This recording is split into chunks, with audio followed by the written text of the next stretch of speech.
can't strike without warning, but I strike first. Timeline frozen.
Hey, how's it going?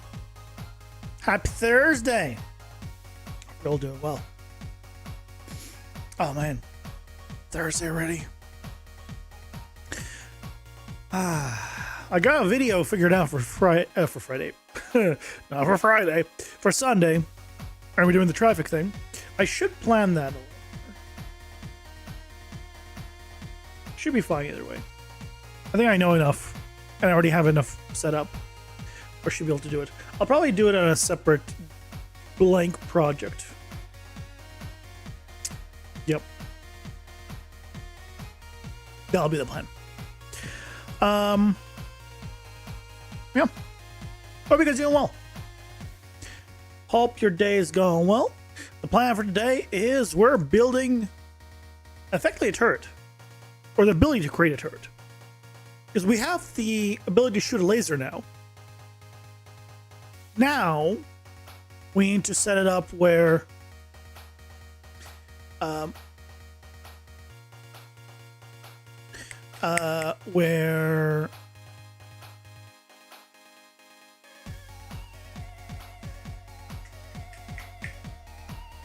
you can rotate. Jesus Christ. It's gonna be a stream, isn't it? If my brain is already not functional, it's gonna be one hell of a stream. Prepare for problems and make them double. That's the plan. Other than that, that's it. So shall we get right into it? And the plan, I think, is to make it a little bit of modular, so I'm probably going to make it as a blueprint function library. Because we have Steel Claw has the rotation system here, where he'll either rotate around or he'll rotate towards. So I'm probably what I'm gonna do something similar. We'll just set it up as a blueprint function library, because I think nothing here can't go into a function, right?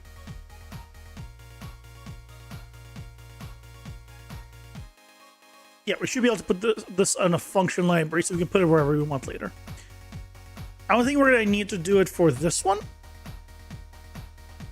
For this is a slightly different setup and use a different laser. But let's go ahead and make it. Function library. I really should clean this up. I wish I could delete unused functions. I want to delete unused functions. This is card. Go there. That's card as well.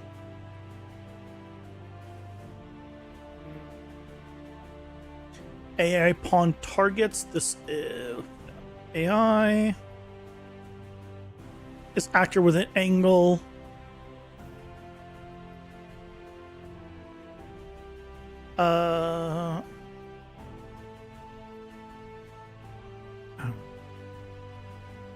Why am I even using this? No. This is definitely AI. Anyway, I'll clean it another time. For now, though, what do I want to call it? Turret rotation.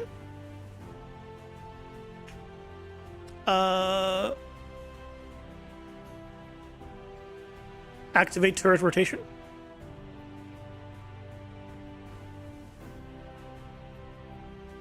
Really, we don't need this. We don't need this check.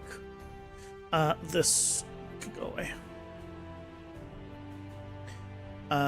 Don't need this.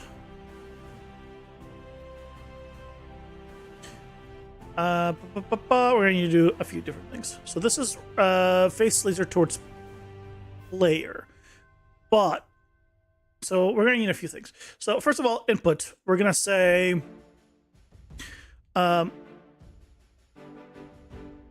rotate towards target. Because it's either going to rotate towards the target, wherever the target is, or it's going to just rotate, right? Then the other one is going to be an actor.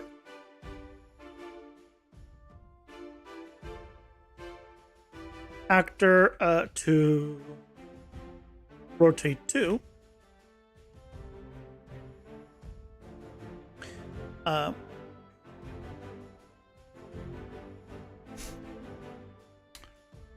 Turret actor.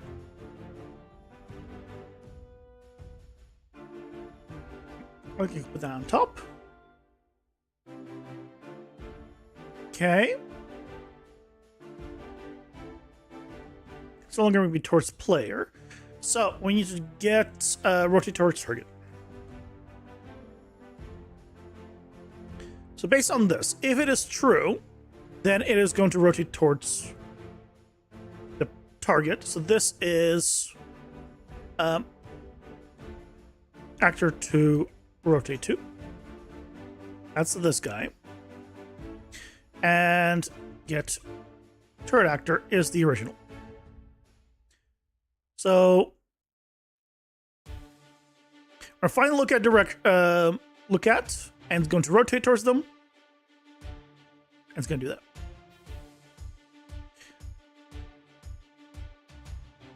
And then we need to have the interp speed be controlled.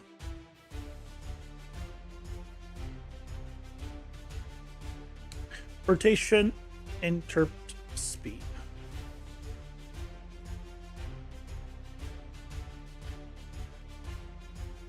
Interp.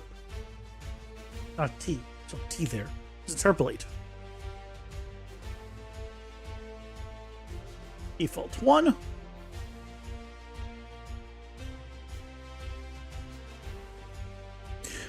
Did I misspell it that badly? Rotation. Why is there an extra I there? Go away. Okay. So, if it is true, right, it's going to do that. Now, if it is false, that means it should just continue rotating. So, it's going to be world delta seconds. Times I'm going to use the rotation interp speed, honestly. So I don't have to make a new variable. So I'll use it's rotation speed. We'll just rename it to that. So if it is rotate towards the target, it will be the interp speed through control.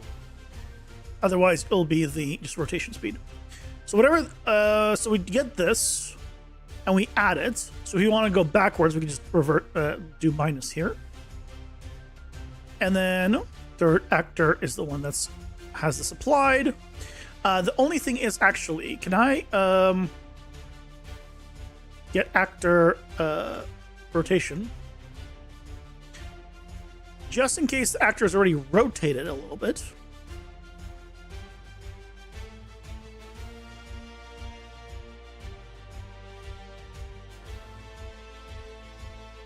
I'm going to offset it.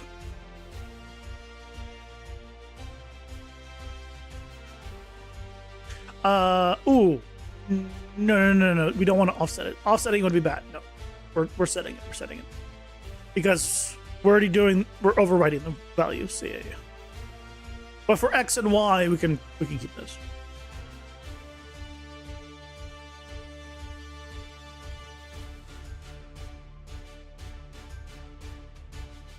Okay.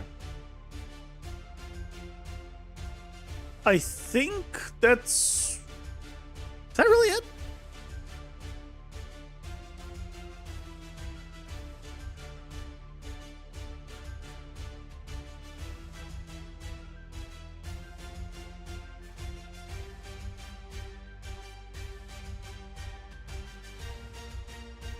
Huh.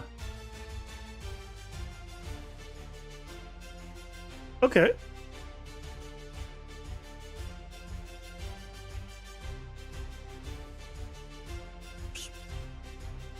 So that... Oh, oops. This is the turret actor. Yep. Because we're already doing the plus here, right? Me doing it there would have really made things bad. And then this is the same thing.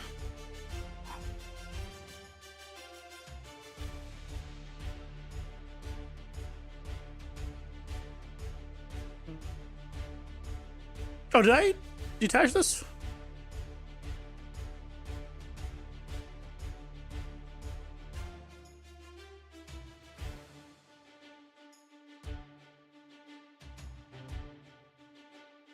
There we go. Cool. Okay.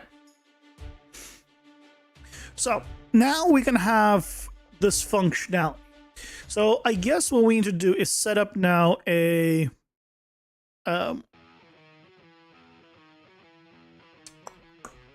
state tree.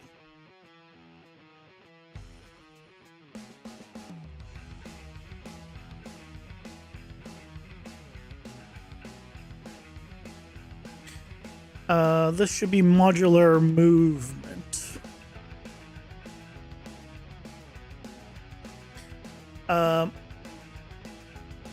Let's do... I'll duplicate this one. This is going to be turret movement. Ooh, I just realized. If I wanted to look at the... Oh, no, we can't do the look at the player through the way we've been doing it, because that we can't control the speed then.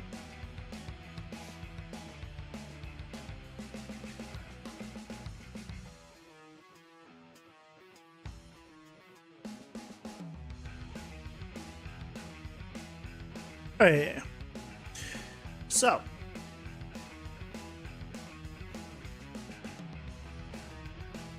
Activate turret rotation. So we're going to need a few things. When we enter the state, right? Stop character movement. So all movement stops. Then we activate turret rotation. Ooh. There should be a timer on this, shouldn't there?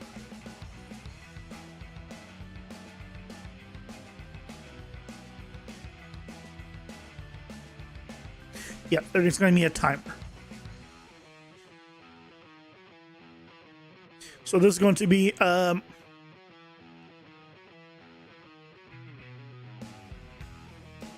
turret mode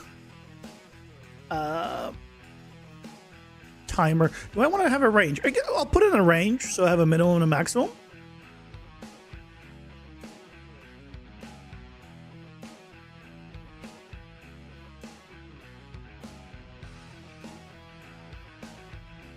We'll say 5 to 10.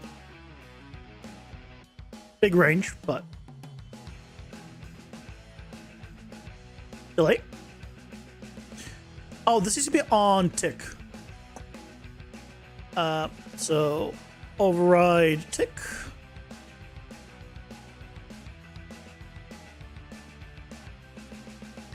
But on start, then delay. Random float in range.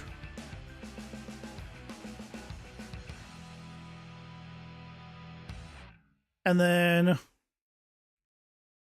finish task. Turret actor is enemy. Rotate towards player needs to be a variable. Actor to rotate to should be a variable.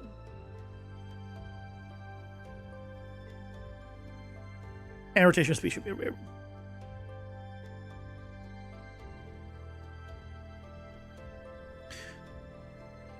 So on tick, it will just do this. Right? I'll do all this.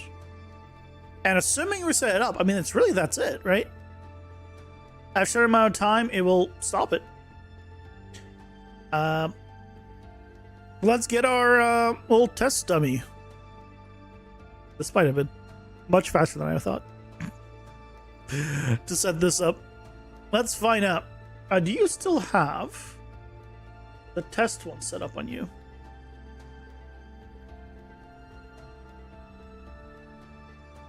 Yeah, you do. Okay, cool.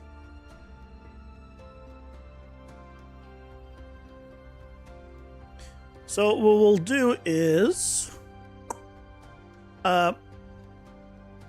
just replace you. So we're going to turn off set focus. It's very important.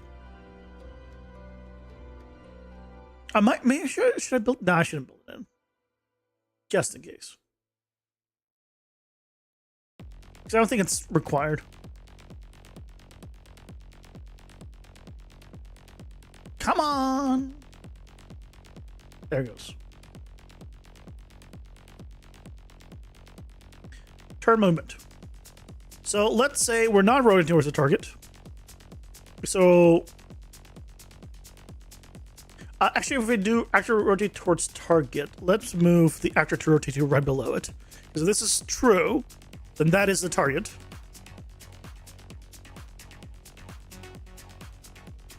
Rotate toward, you know what? Rotate towards actor. Actor to rotate to. I think it's better. So now it's actor here. Okay. Turret time minimum 510. Rotation speed. How many degrees per second? Let's say 45. So we can really see it. And have this go for, yeah, 5 to 10 seconds is fine.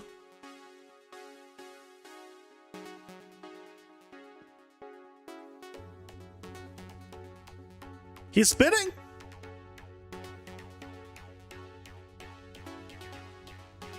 He is spinning. So if I, what are we doing? What's the problem here? Access ungenerated read property, actor rotate 2. Actor to rotate 2. Oh, good. It's because of select.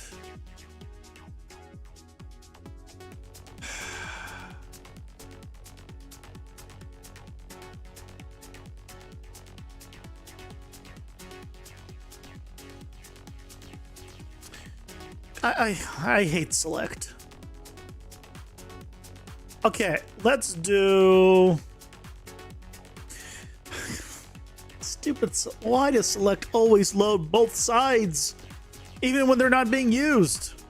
I hate that that part of the functionality. Okay, fine. We can do a branch.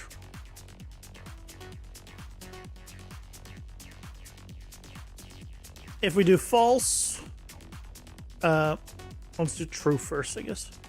True, right, will be this.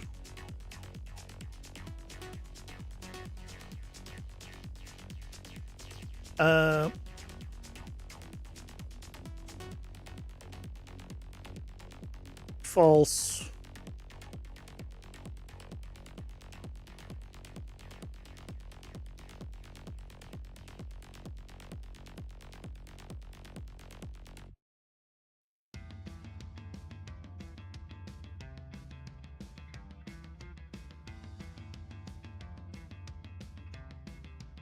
Is this.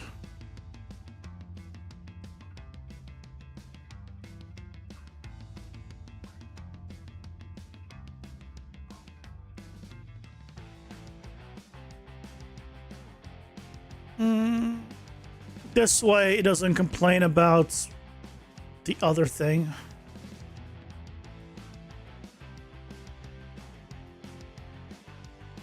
Stupid select. It worked. So now if I change this to, let's say, 180, we can really see him spin quickly. Yeah, look at him go. And if I did minus 180. Yeah. What I think I want to do is also add an option of random rotation.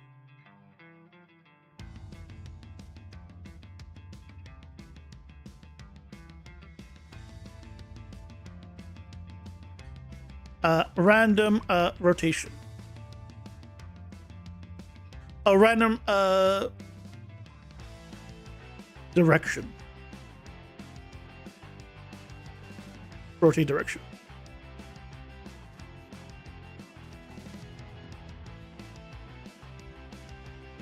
This is only if it's not actor rotate 2. So we'll do a select, whether or not it's this. If it is not, then we're just doing this rotation speed. If it is true, then we do a select random float. Oh no, we can do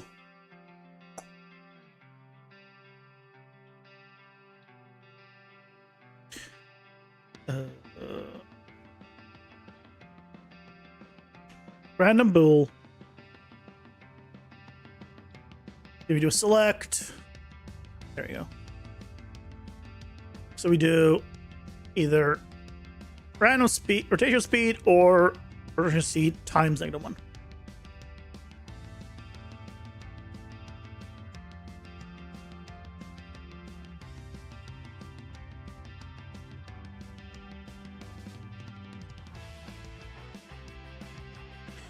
Oh, this will change it every time. No. So let's do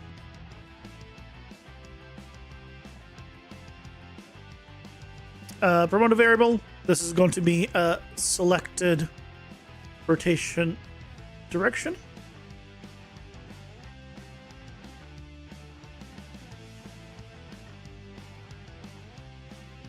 That is going to be it. Otherwise, it's going to recalculate every single tick. And we don't want that. That would be bad. So now, if I come here, I turn on a random rotate direction. Okay, clockwise. Counterclockwise. Clockwise. Clockwise. That was counter. Counter. Counter.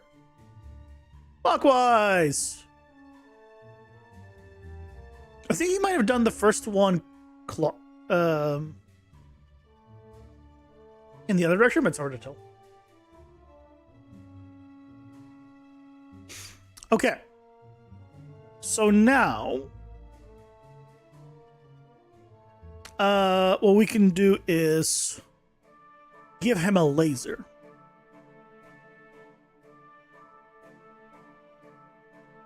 Right, so we need a laser one. But let's also test the actor to rotate 2. Well, I guess actor to rotate 2 should be the player always. So you know what? I'm gonna just make it that.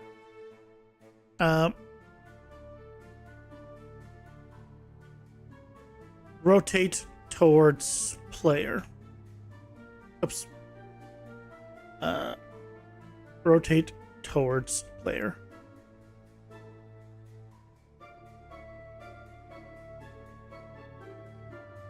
I'm gonna get rid of you. Don't need this. Oh, I might. Yeah, this is fine. I'm gonna keep the logic here, in case I want to use it for myself. And then get player pawn is always going to be the actor to rotate 2. So if we set this and make it crash, thanks Unreal, you're the best. Absolute best right here.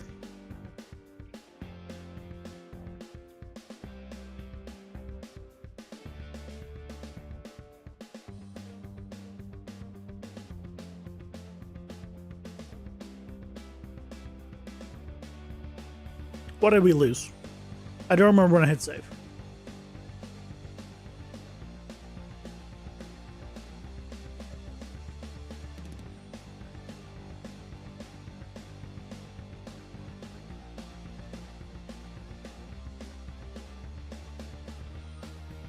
Okay, oh, I saved just recently. Excellent. What we want to do is still do rotate towards player.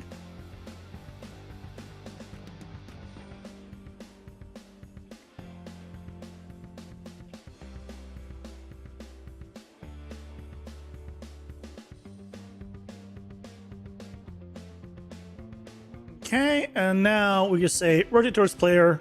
Rotation speed, let's say like 2. Because I think higher is faster.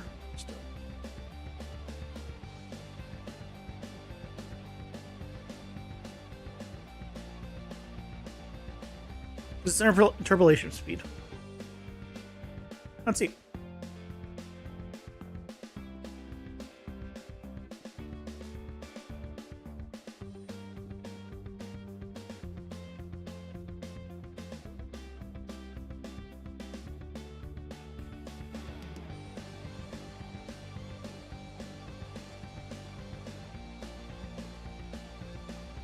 Ten.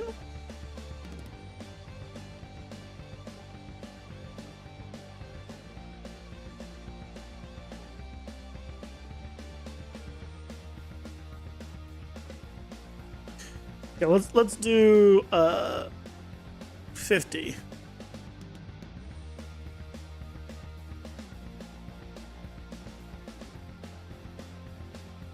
There we go.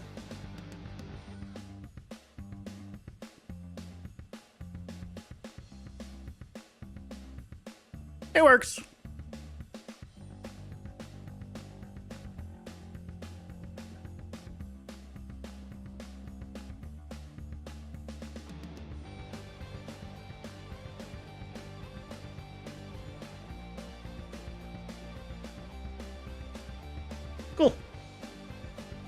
Yay!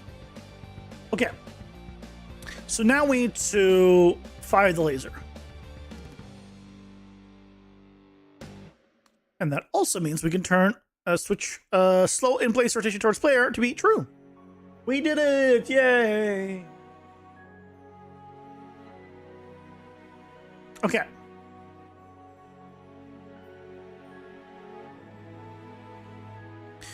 Let's go ahead and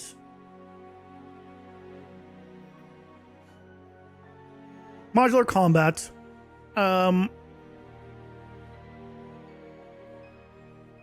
This is going to be shoot laser.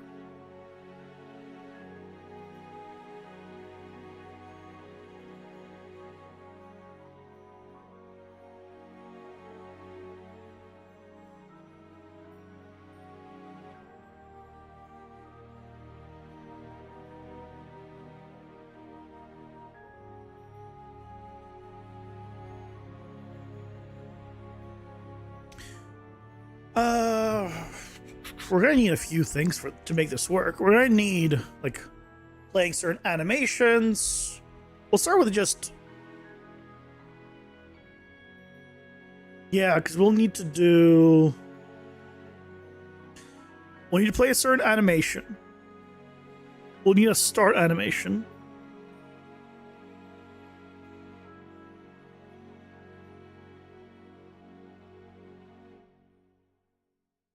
And does it pause? We'll figure it out. Okay.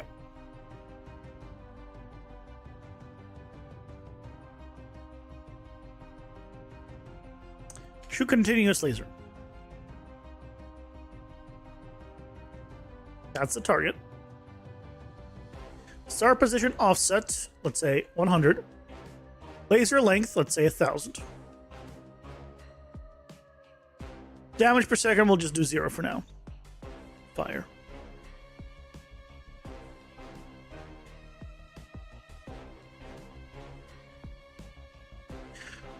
Also, this is not named right. Just laser linked fire. Should not say parent fire. And should not say parent purple laser. Or purple lightning. Get rid of the word parent. Yeah.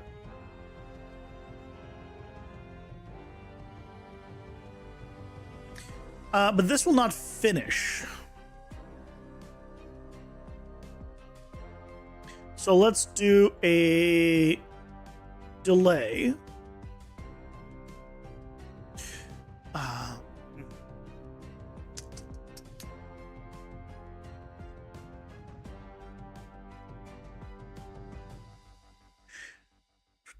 I'm gonna need two of them. I'm gonna need a start state and an end state. So we can do is shoot continuous lasers, and then immediately finish task.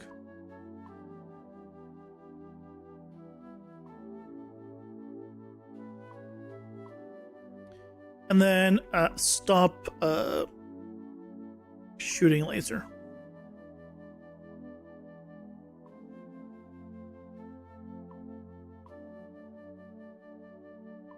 Stop shoot continue laser.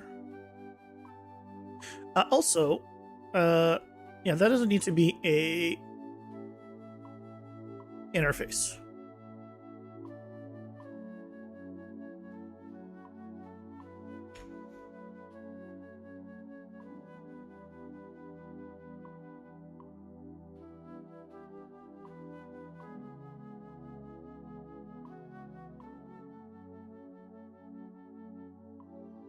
Okay. I'll expose. I guess I can expose them now.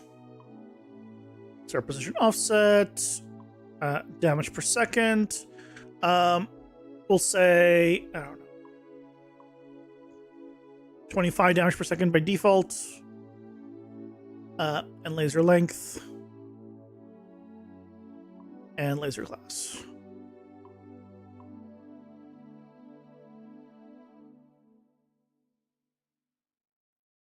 This doesn't need any of that. Okay, so what we can do theoretically now is turn off the focus on the first one. We don't need to do that anymore after that. We're only doing it on the first one. So in the first one, instead of we're not doing turn movement, we're doing laser, shoot laser. I'll leave it on these settings.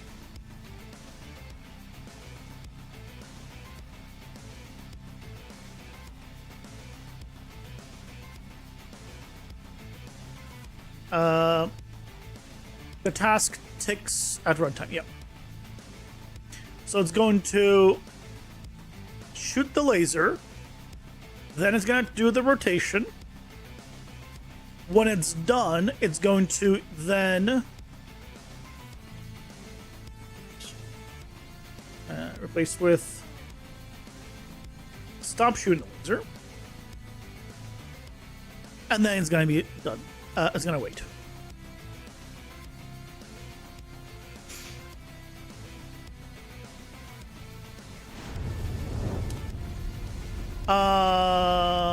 Why? So a couple of things are working. What's going on with the laser?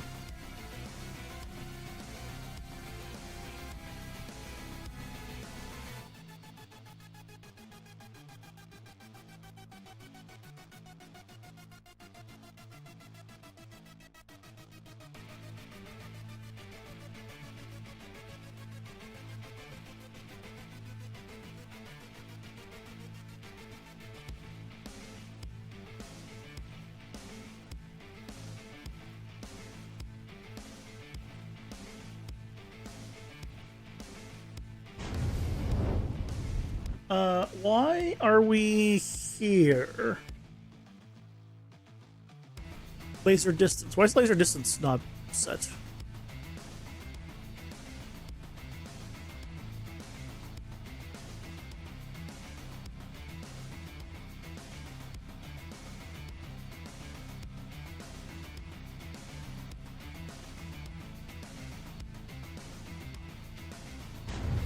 Yep, 0. What's going on?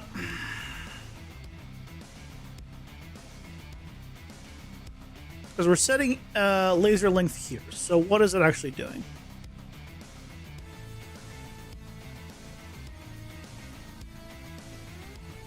Laser length is going into max length.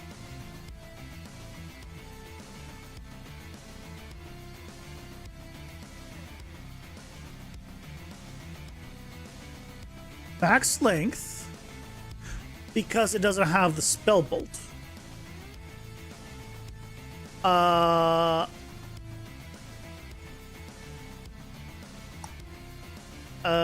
Right, because it doesn't need to have the spell bolt. The difference is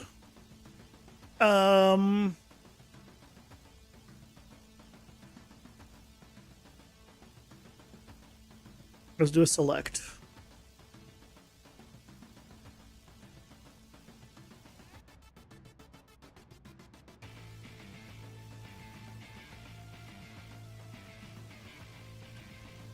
If this is equal to 0,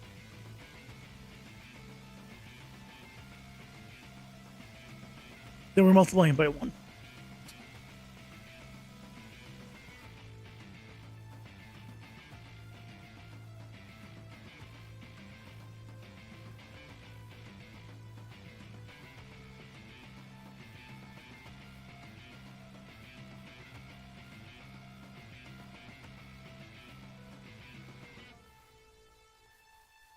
That should fix the problem. Ow! I can't move. A couple of things we need to change on that.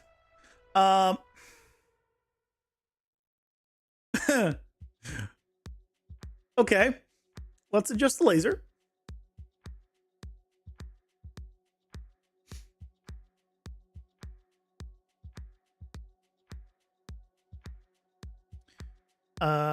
Damaged. Yeah, we want to turn on no stun.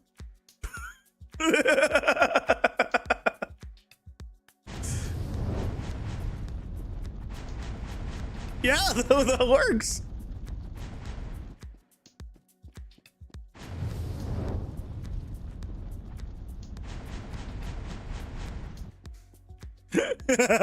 He's obviously way too quick, right?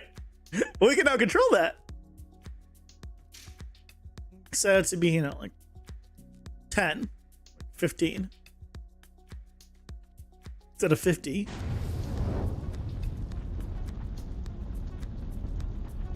So you can see it. Yeah.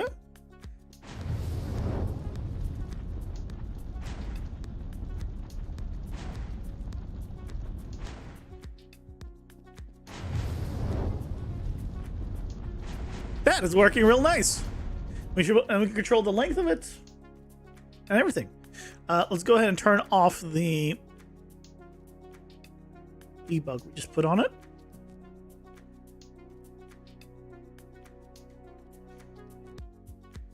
So now let's try the not rotate towards the player. Just rotate randomly. So now he's just gonna rotate clockwise.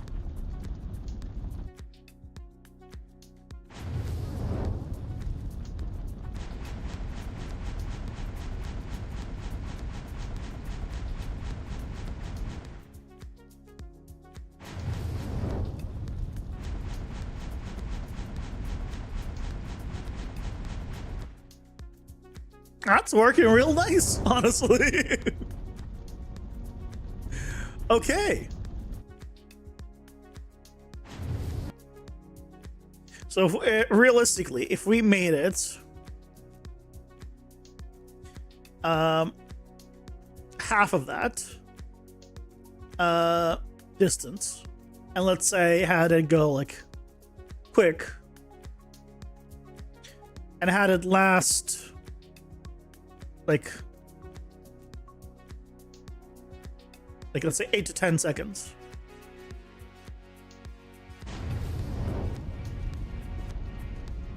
It's still slow. Why is it still slow? Oh, rotation speeds. Did I increase it? What did I increase?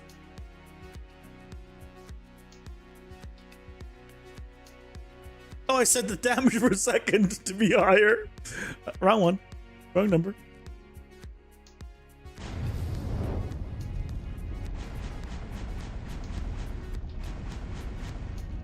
Okay.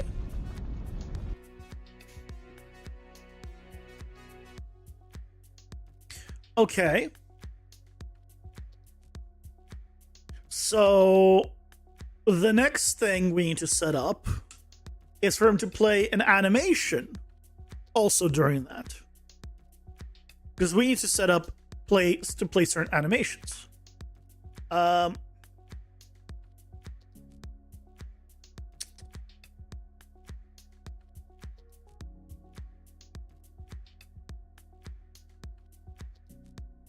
But that's looking nice.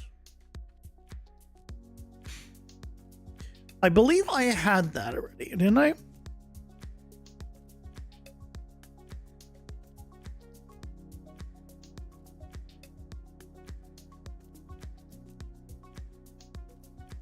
Play specific animation.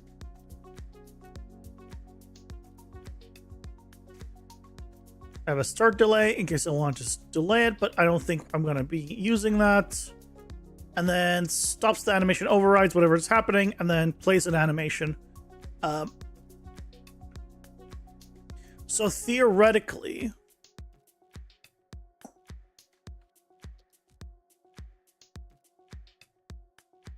what I would need to do is twofold.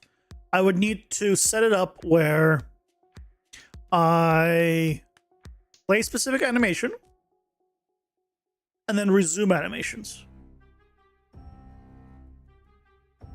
as separate things.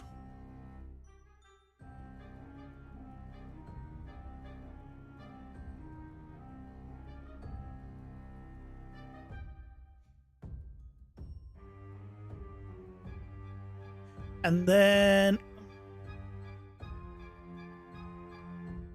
so we're gonna have like the wind up or like the shooting and then like the finalizing all in one animation.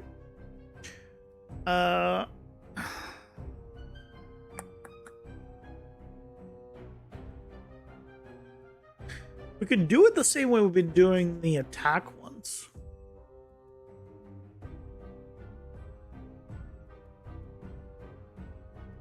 So I'll just do 0 damage.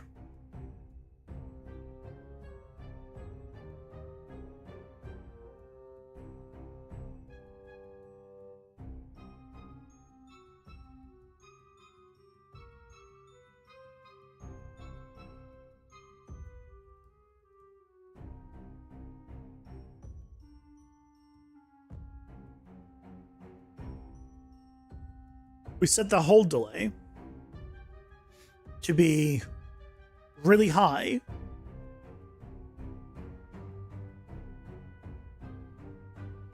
Or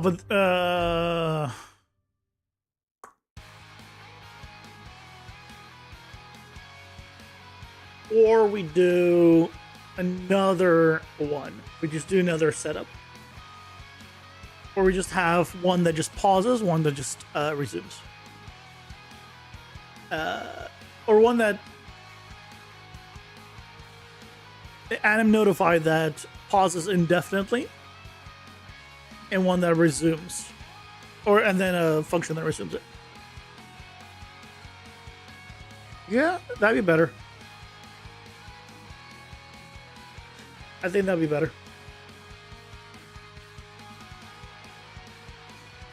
So what we can do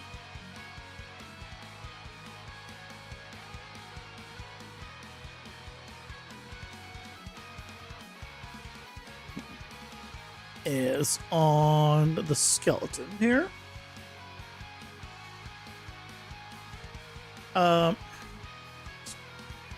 Duplicate that one. Let's call it skeleton. Let's call it testing. So here, right when it does the wind up, instead of the pause attack, you don't need this. You don't need this. It will just be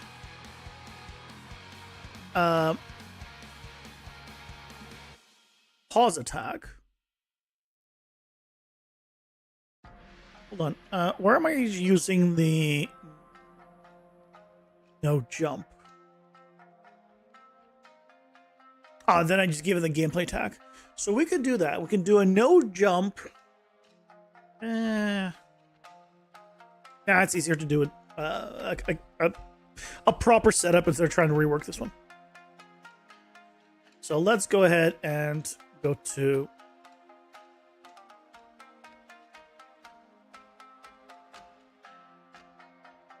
stop shooting laser. I think we're good on. I think the laser one we're good on.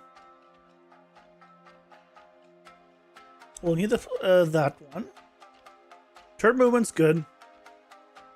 Okay, we don't need the function lamber anymore. We need the steel claw, combat abilities. Okay.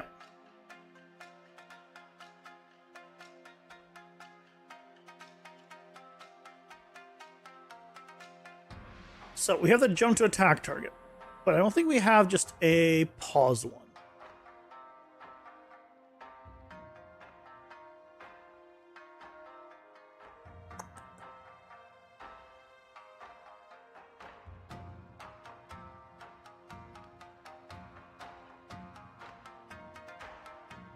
We do have a resume animation function.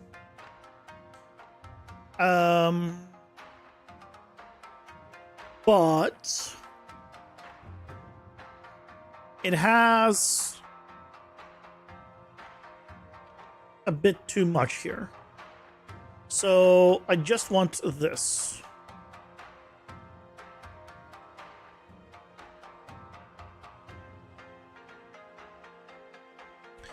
Custom event. Resume enemy animation.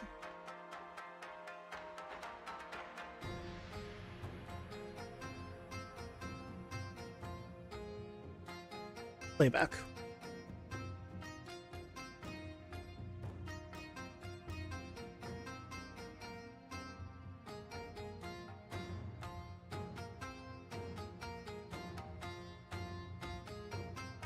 I guess this should just be a function.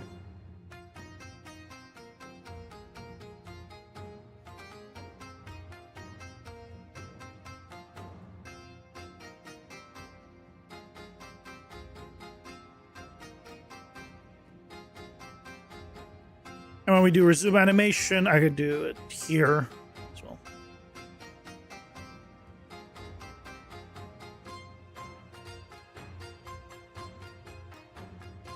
Right, so we have this now. So we just need to now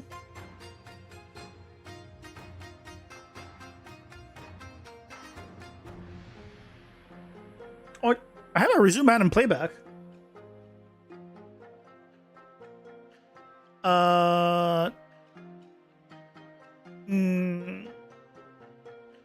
I guess, yeah, I just need it here.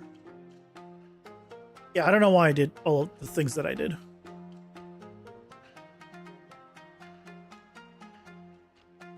I don't need that.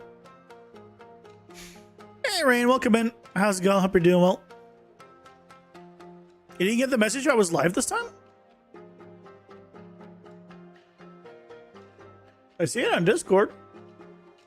I'm live at the same time every day. I don't know. I can't do much about that. Same time every day. And the Discord notification, I see one out. I don't know. I don't control the other notifications, though.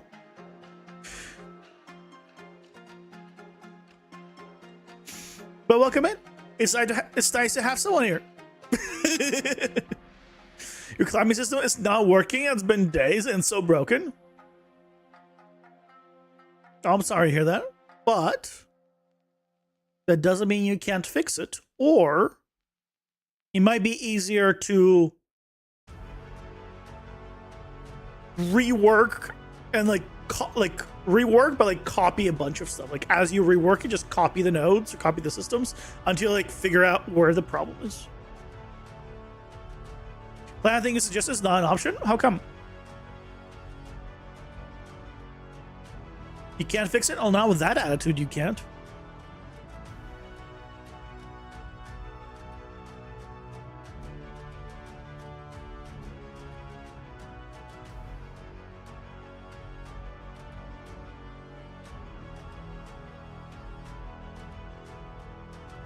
So I think we are not using this anymore, right?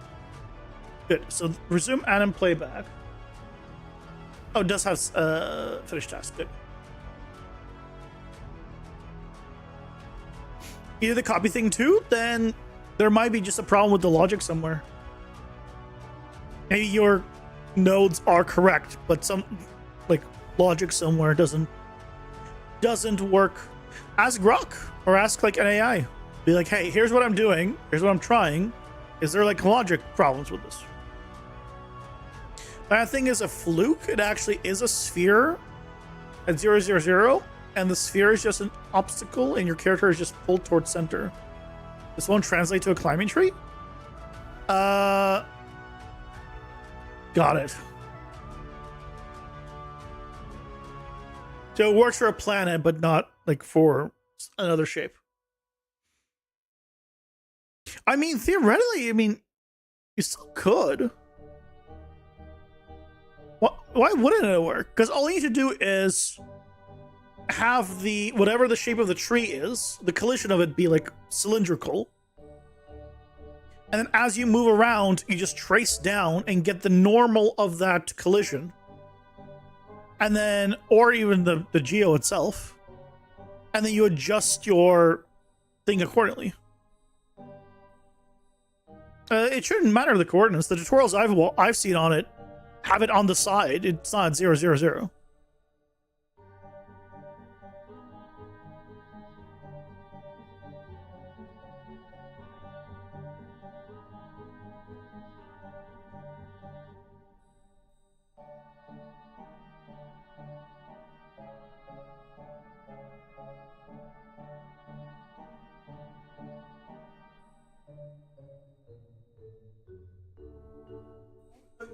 Like, here's one by the Game Dev Cave. Just quickly, let's see it. Yeah, this has nothing to do with... Yeah. See? There's no direction on this. The only difference is you would just need to do like a trace down from your character, and as the collision of the object rotates, right, the normal will change, and you adjust it based on the normal of that new setup. So instead of setting it, this just tells you like what value to set. Oh, here we go. Get gravity, set gravity. Right. But yeah. Here's a sphere one I remember seeing like a long time ago. But this sphere one, if I recall, is not at 0, 0, 0 either. Yeah, this is not at 0, 0, 0 either. So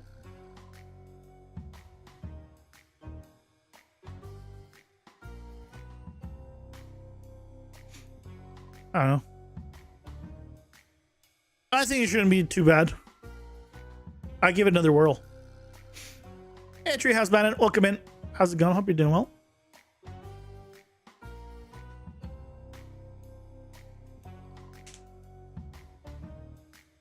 When thinking of climbing a tree, you have to stick to a tree, not gravity. Yeah, but if you're being pulled towards the tree, right, then it's you can just walk then effectively. It's just a way of doing it. You don't have to set it you do it with gravity. You can do it at different ways. It's just a way of doing it. Thankfully, there's like 101 ways of doing it. You can just like, okay, figure out a different way of moving on different surfaces. That just seemed like the simplest, which is why I recommended it. Don't mesh with tree climbing without floating off into the distance. Then you just gotta keep thinking of a new way. It's not like it's never been done, right? It's been done.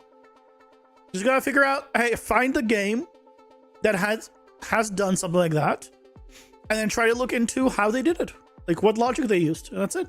And then try to recreate it. If you choose to give up, then you're gonna fail, right? Let's be honest with ourselves here. If you're like, oh, I failed, you can't do it, well then you're never gonna do it. And pack it up and never try again. Like, right? But if you're like, okay, you know what? You can do it. Have some confidence in yourself. Look, find a game that has done it. There's many games like it that have climbing mechanics. Look into how they've done it. And you'll get there.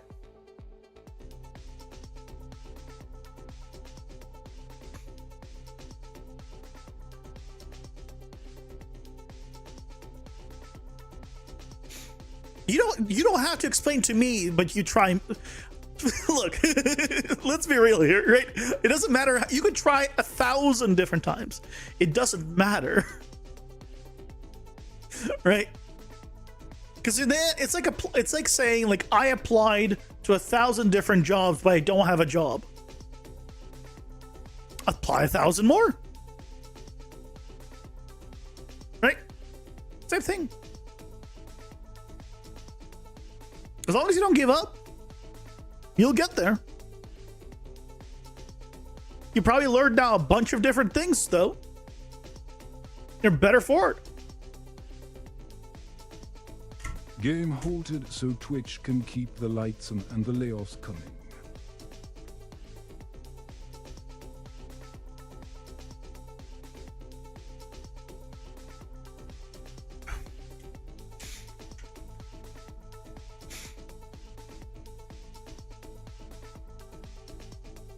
Tutorials have bugs and people don't respond. If you need to be able to understand what the tutorial is doing and not just recreate it without thinking.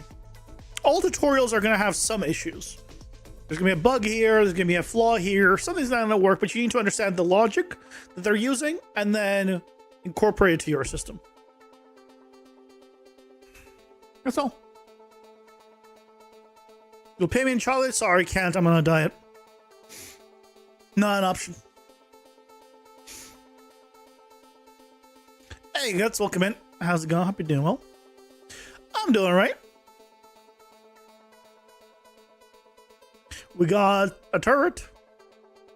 Just need to set up the animation playing pausing system. And we're good to go.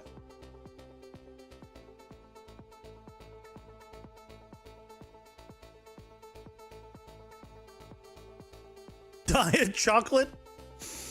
Diet chocolate is still not great for you if you're trying to lose weight. You can have it in moderation, of course. But I'm not good at moderation with that. So that's the problem.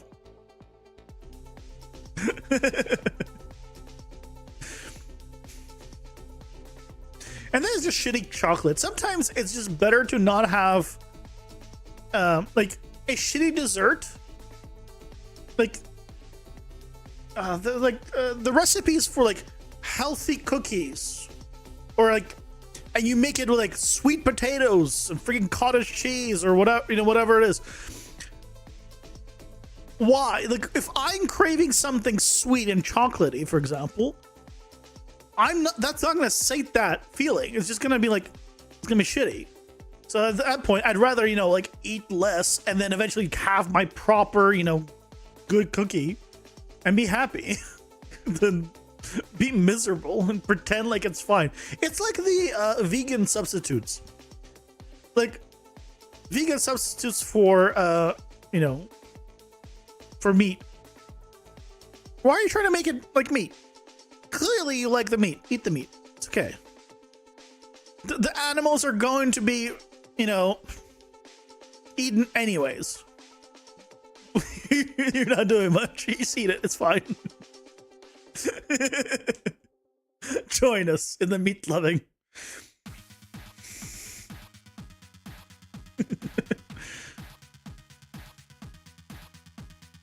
You'd never mistake them for a cookie? Good.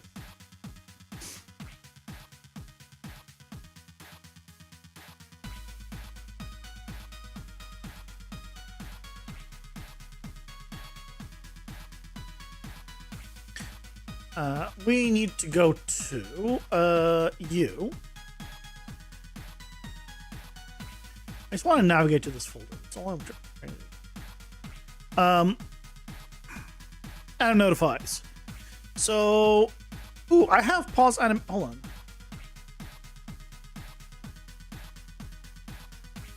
I already have a pause animation only.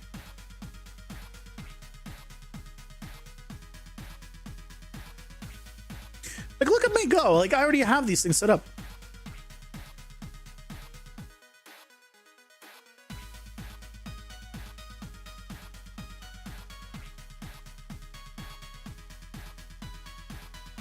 So theoretically now, right? So we have right now a turret. He just does this, but he just continues playing his idol. So what we do now is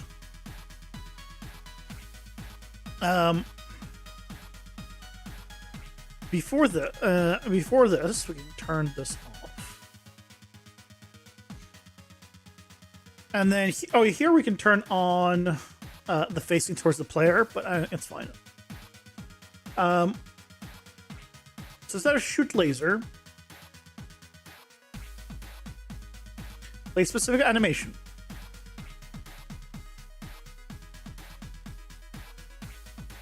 This is going to be skeleton testing.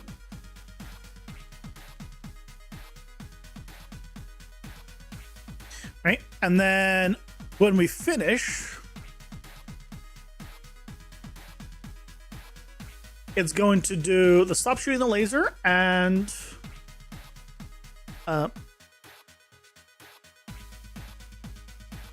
resume anim playback.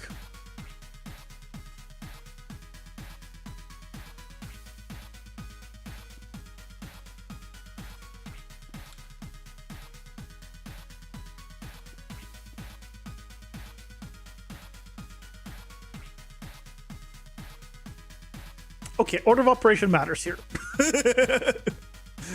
Order of operation matters here.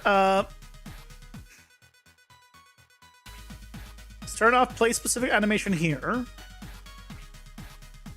And we'll do it on the turn movement.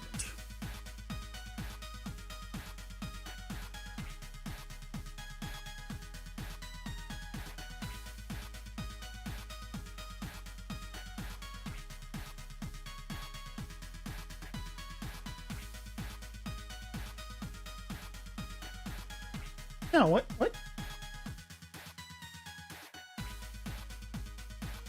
Wait, what?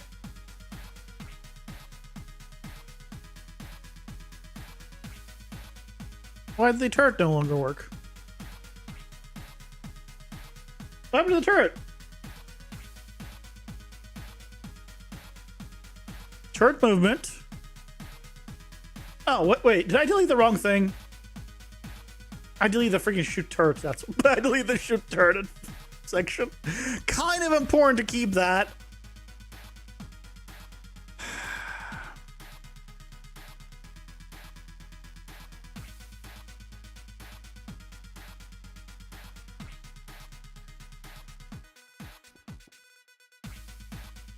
Okay, now what?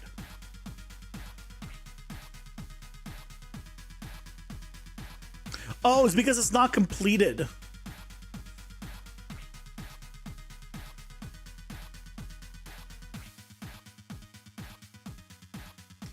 Got it. So, what I need to do is remove it here.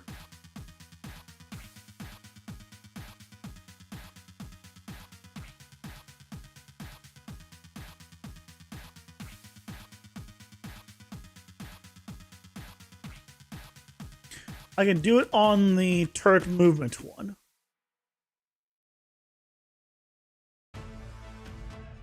And then I just say any.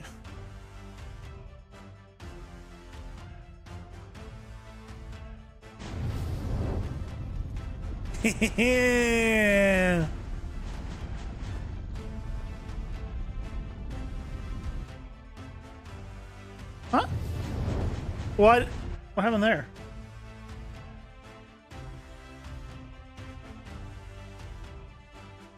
Oh. Resume and then playback. Because I undid it.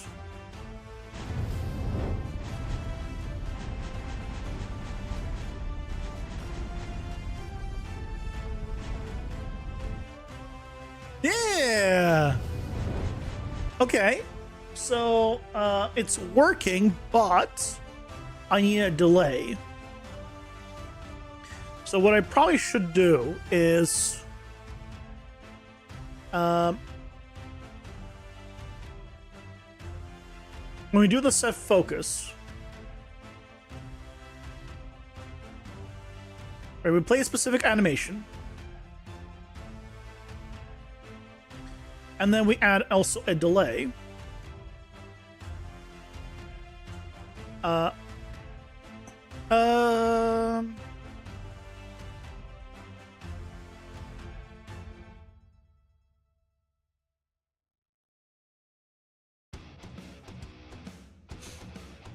I need a.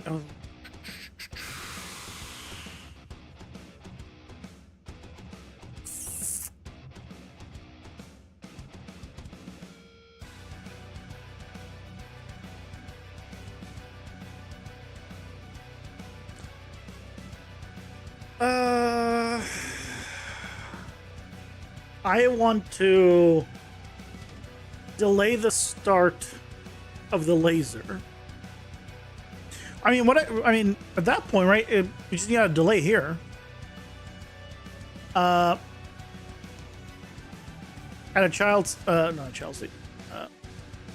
At a sibling state. Right? On complete next. Delay. 0.5.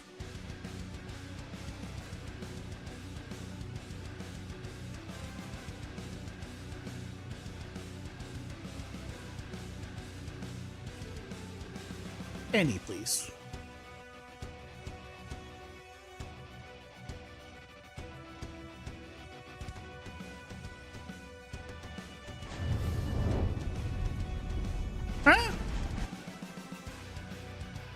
Why ain't no work?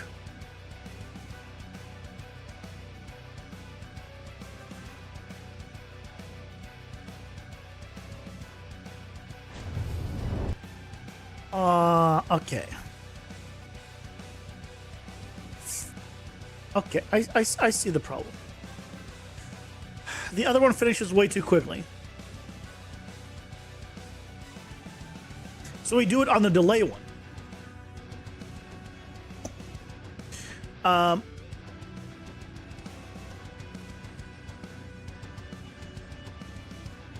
We do it on the delay one.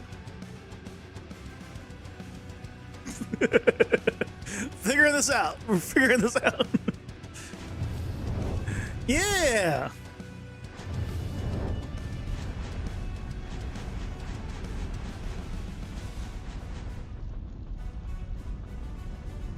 So it just goes with a delay.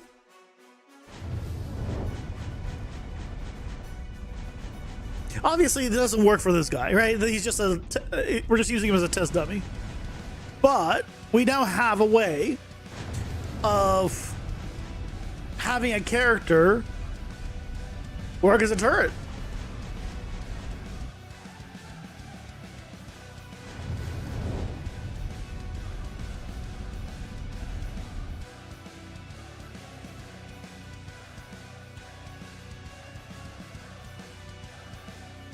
And if we want to, rotate towards the player.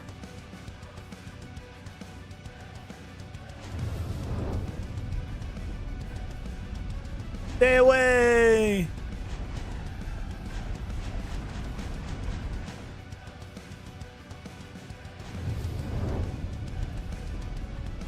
Yay! Okay. So this is working real well.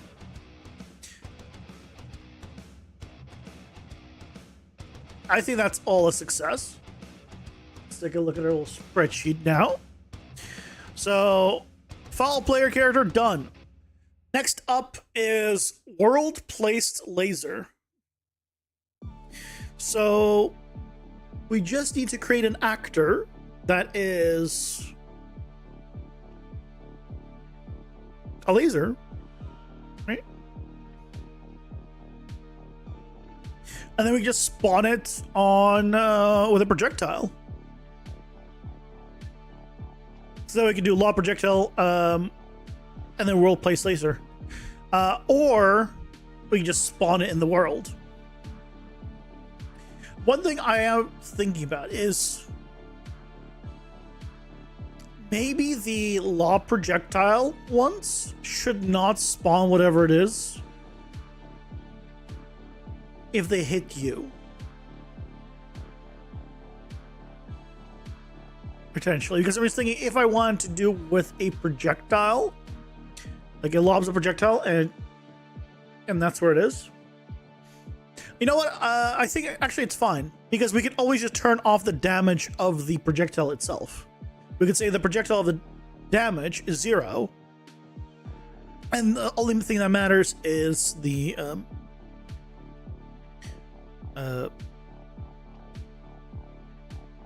laser that spawns or whatever. Okay, let's set that up.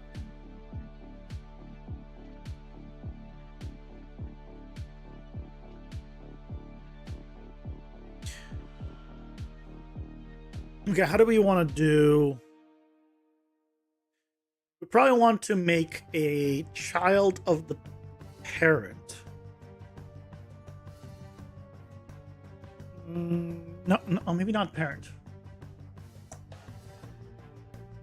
Because this one is about initializing laser.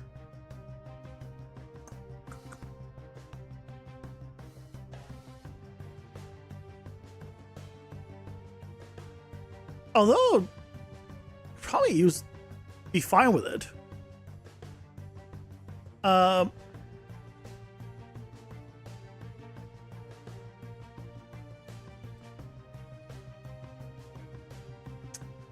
I could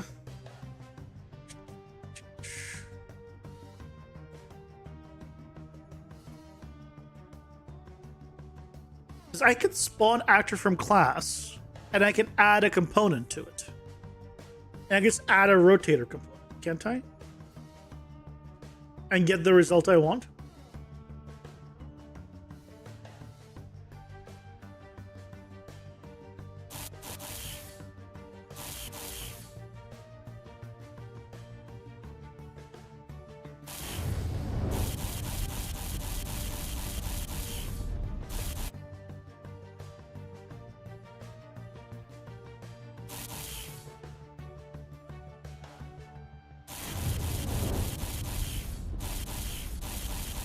Why is it facing down?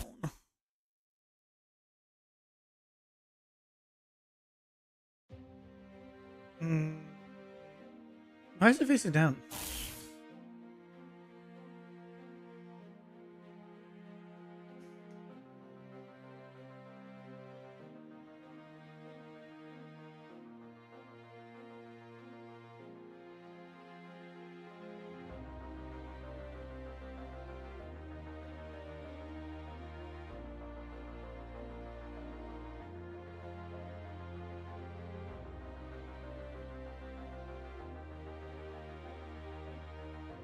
Let's do a little test. I'll just do a little test actor. Testing.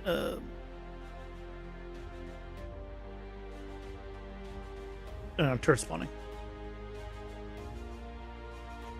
Okay, we're good with you for now.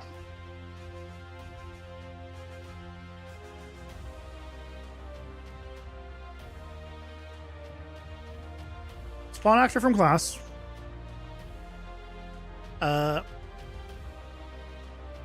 Get actor transform.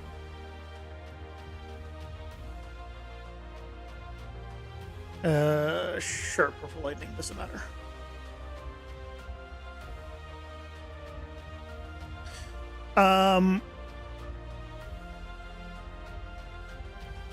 Instigator,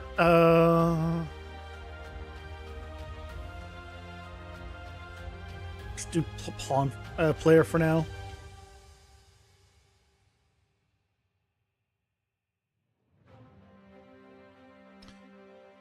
And then we do, because we'll just check that this works, right?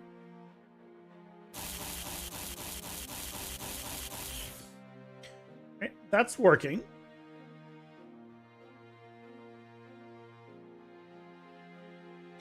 And then we do initialize laser. Max length 1,000. 0 offset. What just happened? What just happened? Why did I just immediately die? And why is this?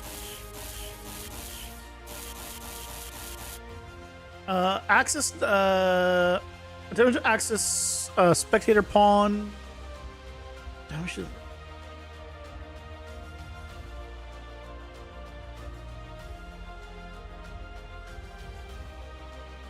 What just happened?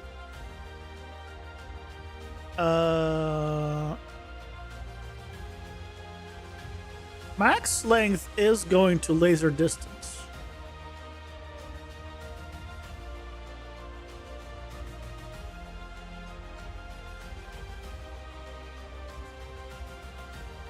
I should be able to even take damage. Let alone whatever the hell just happened.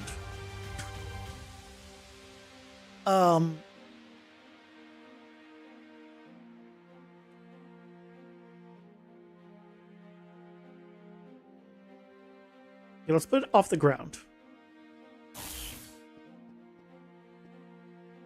What? Okay, let's do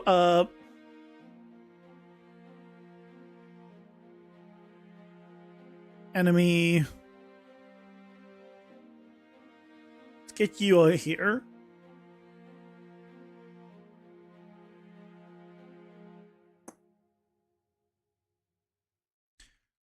Get actor of class.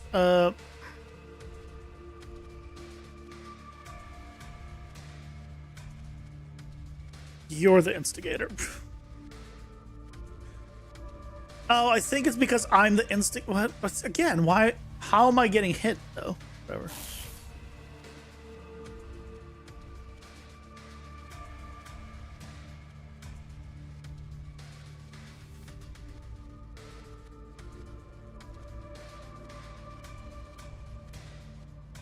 Oh, did I put you too far? Did you get unloaded? Okay, well, it's no longer complaining. But again...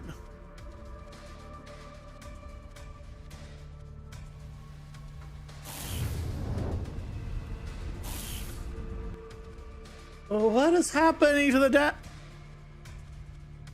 Oh, it's because it's 0, and it's not overriding it, is it? I can't put 0, or it's actually going to... I feel like be infinite, and it's going to like force damage override. Okay. Things are making sense. So now we have this right in the world, right? So that is all fine. So what I want to do though is add components. Add component by class. Rotate movement component. And then we do set rotation rate. Let's set it to be 45.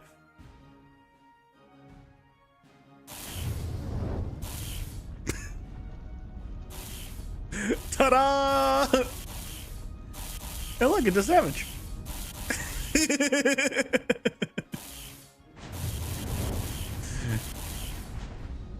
Well, there you go. And theoretically, if I gave this guy piercing,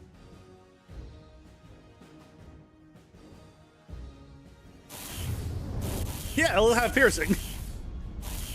So if I want to, I could give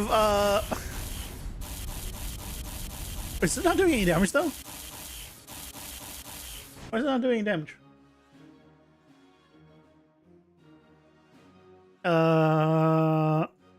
100.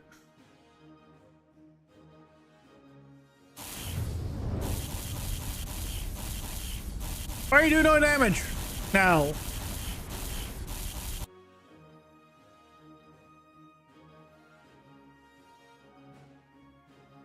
If I don't have piercing? Oh, it's because I gave him piercing, which is a player ability. Shit. So he has the player tag. I need to move all those.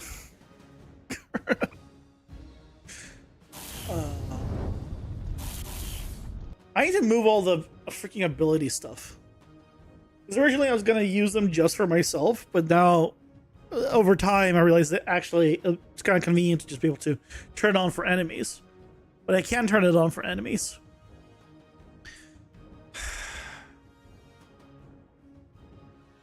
Because then they have the player tag, in which case I can't damage them, and they can't damage me. But regardless, I'm not gonna really need. I ran into the other one. I'm not gonna need anything else. I think this is good. Yeah, this is great. So we now effectively have a way. We just need to set this up to spawn. So on a projectile.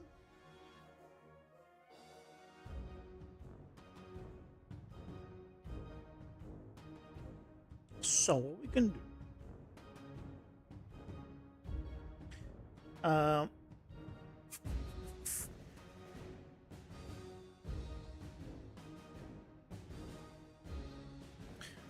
BP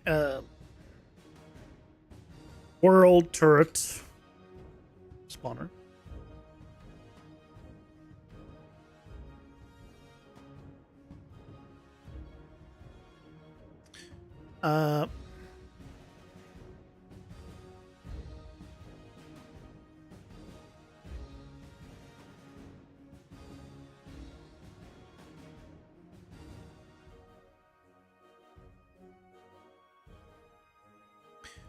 So we can do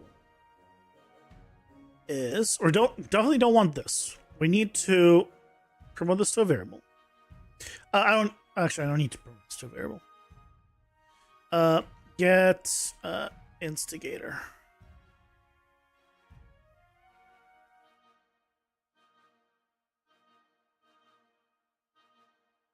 Okay. Then we do a split here. Promote this. Rotation rate.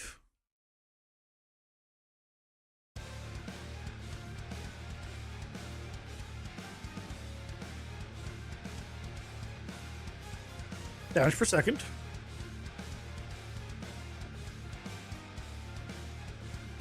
Max length. And I don't think we need a start position offset, but just in case.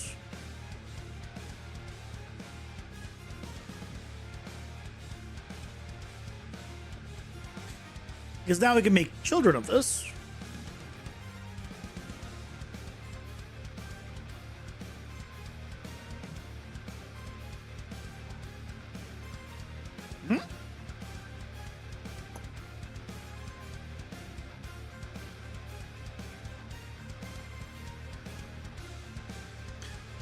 This is world turret, let's say, purple ending. And in this one, all we do is come here and say, hey, what are these settings? And let's say I want the length to not be that insane. Let's say I want it to be 500. Keep the damage as is. So now, we can theoretically test this. Let's grab an enemy. Yeah, sure, I'll go with Gloomstings. You can spawn multiple of them. And go to the projectile. Shoot projectile. Back to, yeah, purple lightning. We just plug that in here.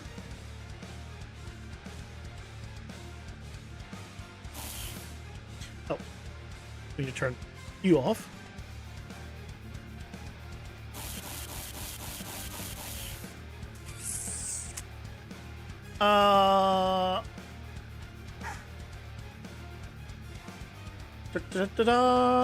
It's because spawn actor, owning actor is the instigator, please. Oh, right. Cast to pawn.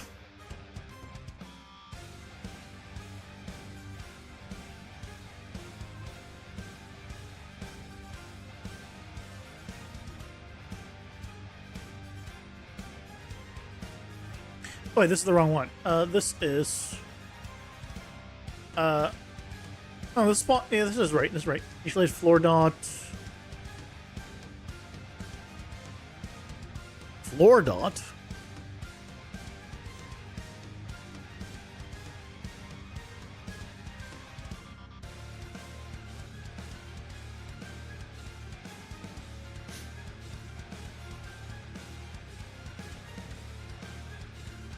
This is not the...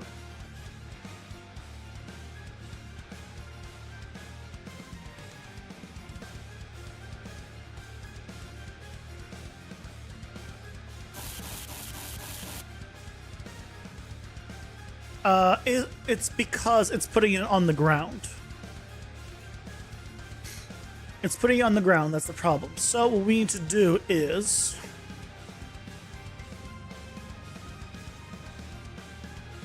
be fine with it being on the ground.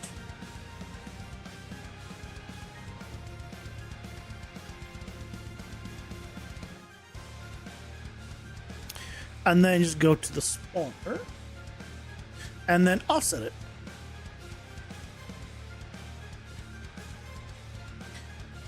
I mean, really, we only care about the location, I guess. Scale, we don't care about the scale, yeah. Get actor location.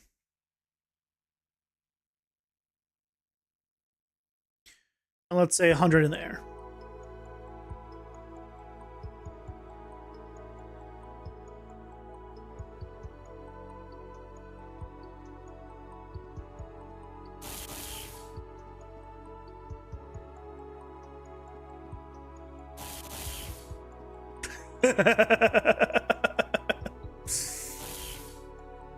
Oof.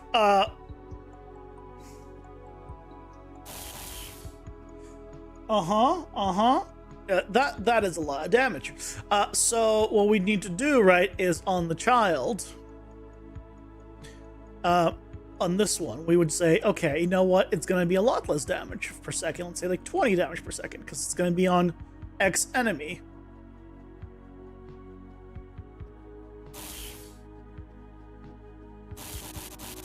Oh, that still, like, eats you.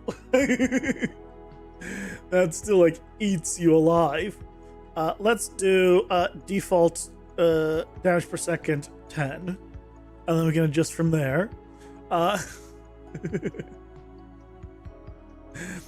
One thing I want to do is potentially random rotation. So I'll add one more here. There's going to be a random rotation. So if I want them to spin in different directions, I can do that. And then random bool. Select. If it is a random rotation, I guess if it's not, then right, rotation right. If it is, then we select here.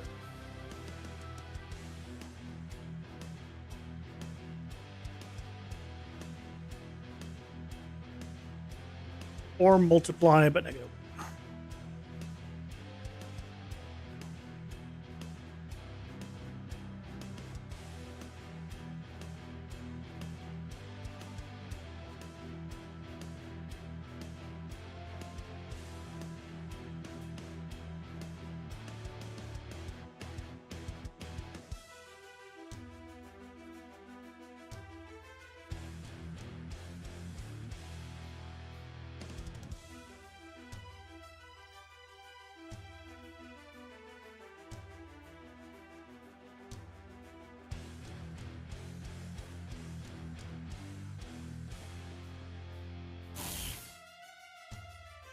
Oh.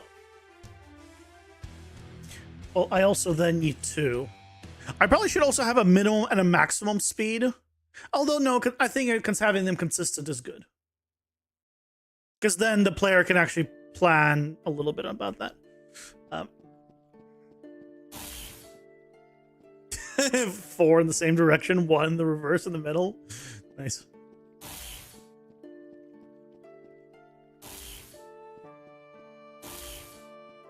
Obviously, it shouldn't be on this enemy, right? Just to be clear. It shouldn't be on this enemy. So that is flashing way too much. But the point is, it works.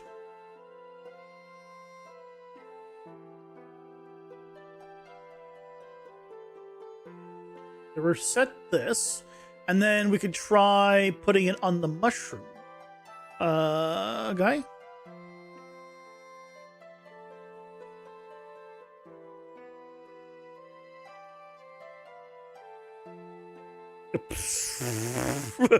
Yeah, the whole folder, please.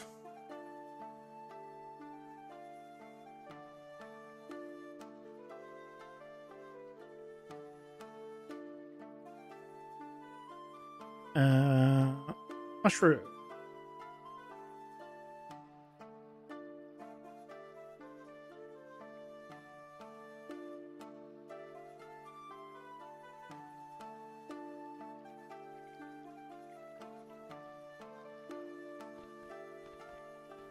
Does your thing work right now? Projectile? Yeah, so it works. So now that, like, on him, it could potentially work. Right? But why the hell did you... Okay, well, we need to rework a few things. The lobbing needs to be readjusted.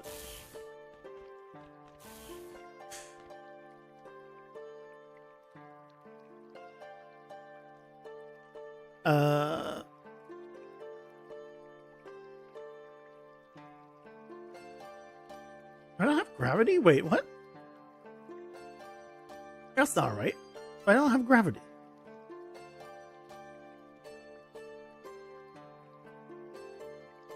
What do you mean I don't have gravity?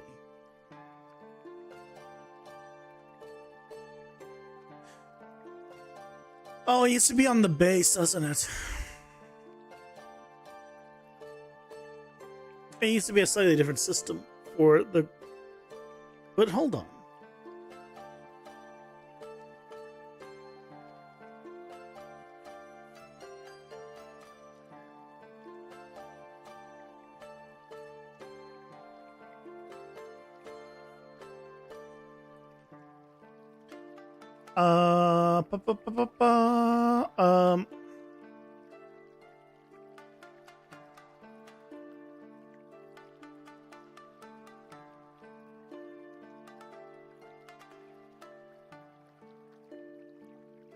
Set up homing, like all that is fine. Do I not have...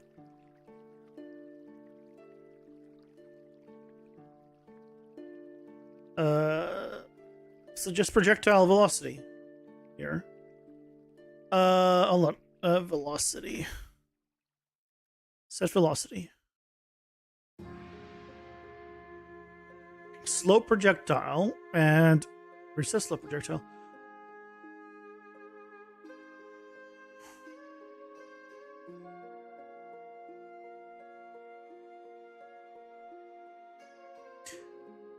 I guess right now it's only set up to be straight. Oh.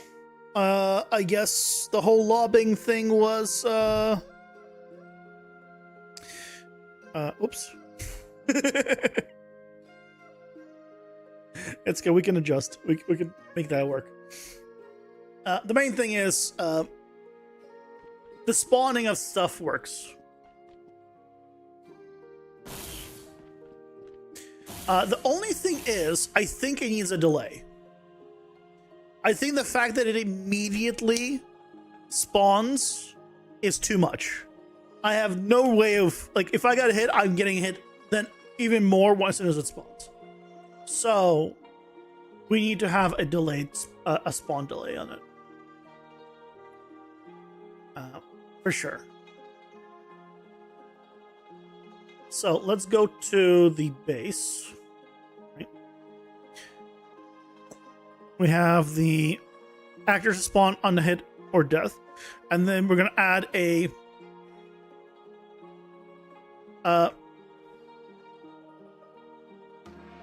delay before spawning on hit or death actor. Float, and we'll just say that is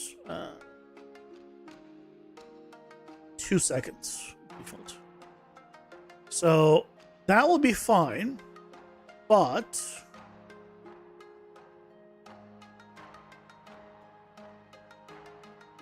what do I call this? And can I put a delay there?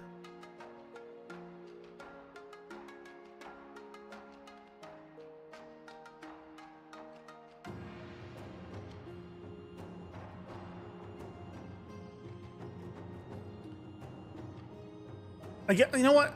Maybe I just convert it to an event. And then I can put a delay in.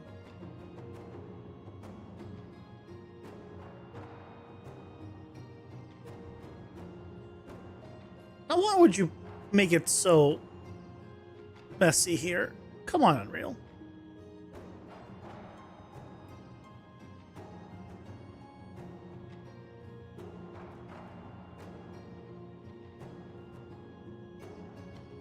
So I'll just do a...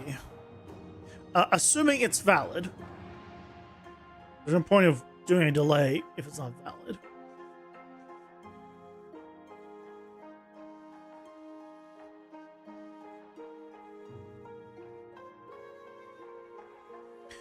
Then wait, and then proceed. Spawning it.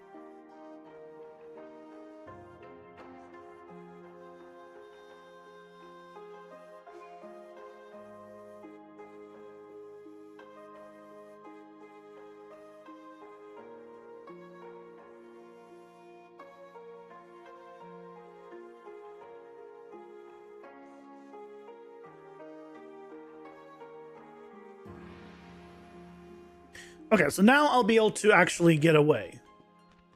Like, if I get hit, it won't be the end of... Good job missing me. Come on. Okay. Shoot me!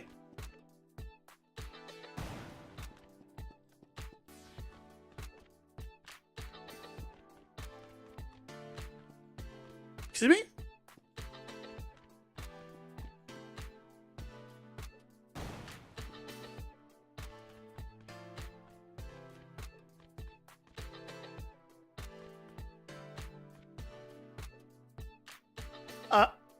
What?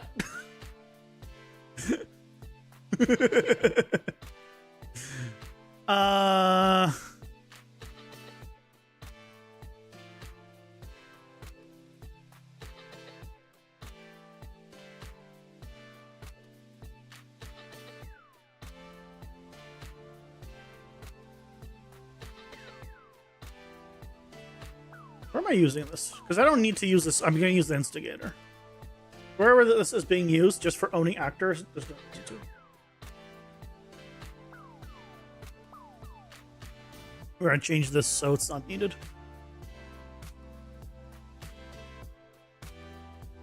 I only recently started using freaking the instigator. I feel like this is kind of what it's designed for. And oh, it's right there. If I need to just pass a single actor, that's it. So I'm using it there and using it on here. Yeah, this whole damage dealer I don't need.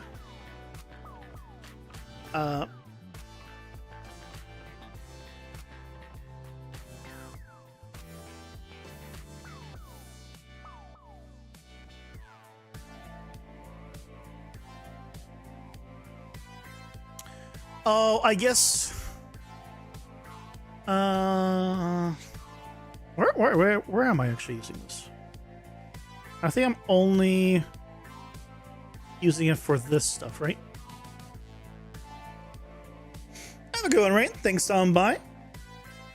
You can do it. I believe in you. You can figure it out. You can have confidence.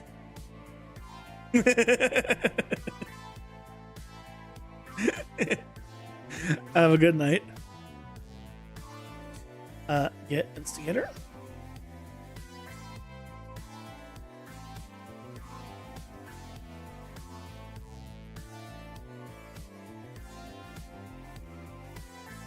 So if I get rid of this, I might need to just also remove it entirely. I could probably get rid of the damage dealer. Yep.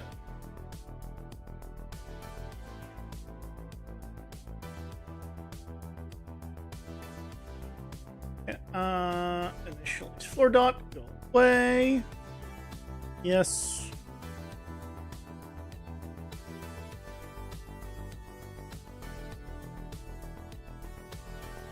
Now this is not needed because we're using the instigator. Well, that's a lot better. Okay. That doesn't explain why it wasn't spawning at all, though. I will say.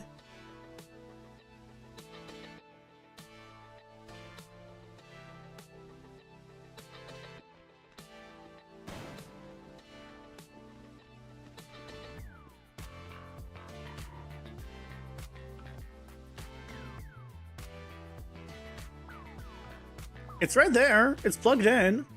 Delay is still 2.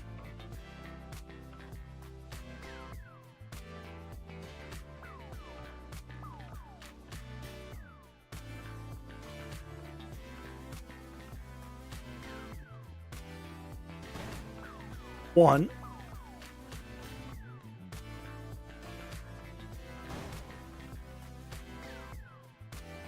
Huh?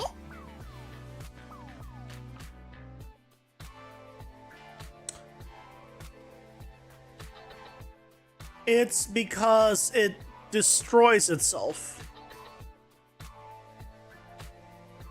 This has no time to finish because it destroys itself as an actor.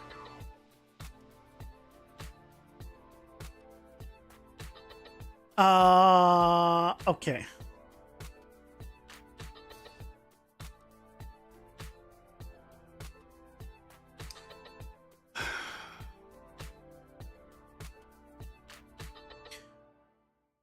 So I think what we can do is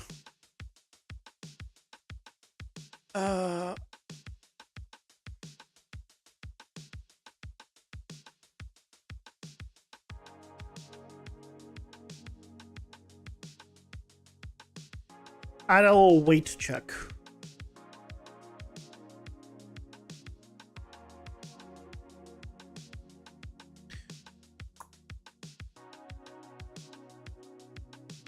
Add a new variable.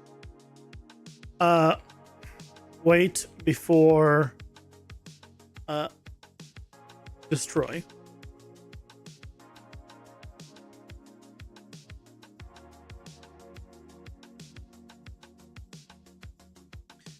And as long as wait before destroy is false, so we're not waiting, which is the default, it'll destroy it. But if we come here and it's true, then we're going to make it to be true here.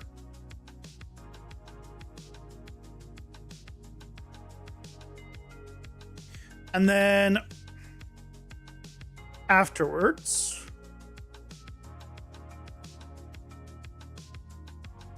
after the delay, it's going to do all of this.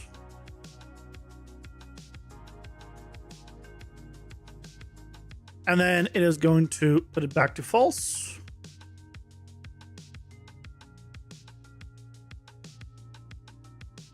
And then it's going to destroy itself.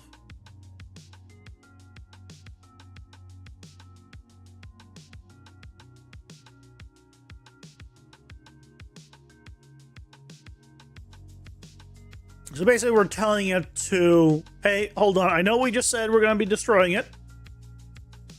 We might not.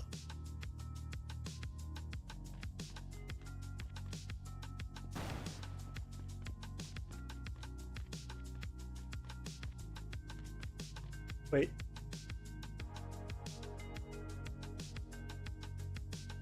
I did it backwards, didn't I? No, it's not false.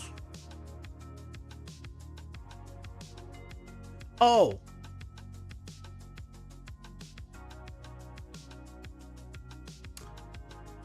I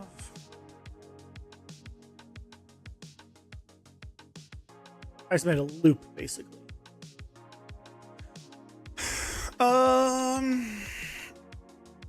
We can do this way.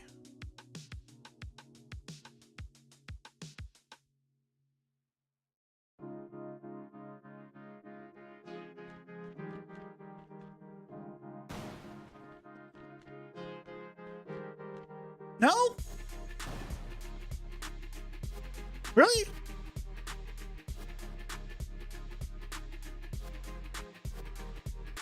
But this is setting it to be true. Does this not happen before?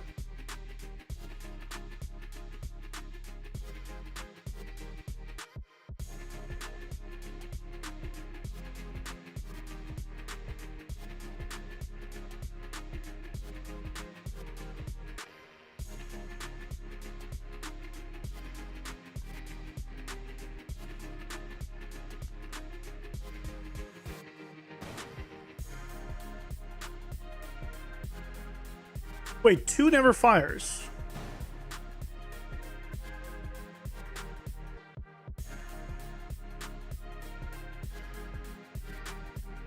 If 2 never fires, then it's going here. But then the question is, why is it not...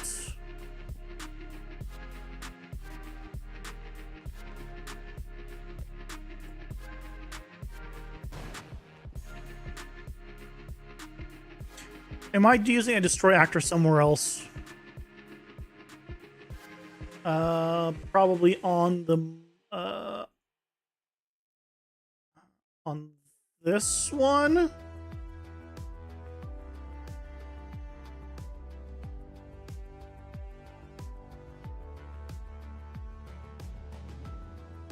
Yeah.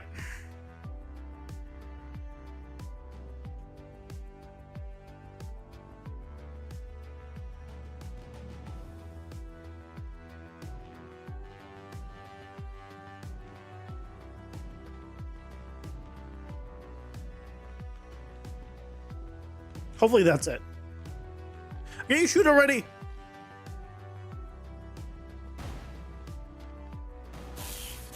Yes, there it is. Oh, shit. Oh, shit. I'm...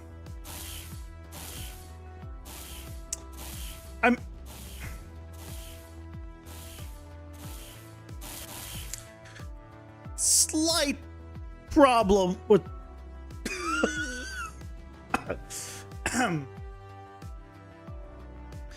So this is on explosion. Oh, you know what? This should not be destroy self. This should be checking if I'm doing the parent thing of wait before destroy.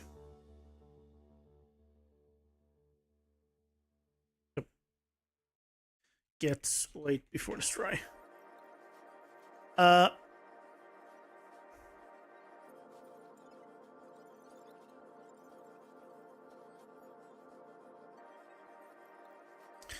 But the other thing is, on here, don't destroy self. Just do destroy actor. Here.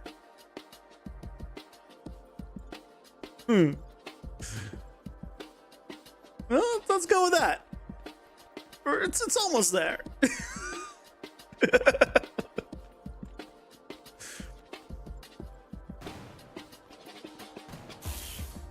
Okay, there it is. Just one? Just one? Probably too long of a delay. It probably should be like a 1 second by default.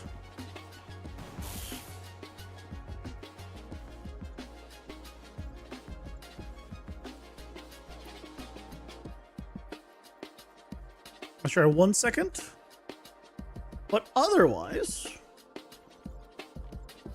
we now have enemies that can just put down turrets, either in the world or spawn them themselves and just be a turret.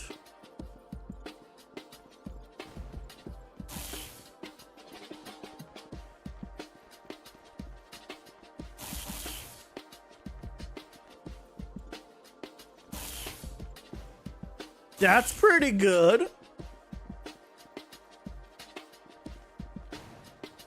Yeah. Awesome.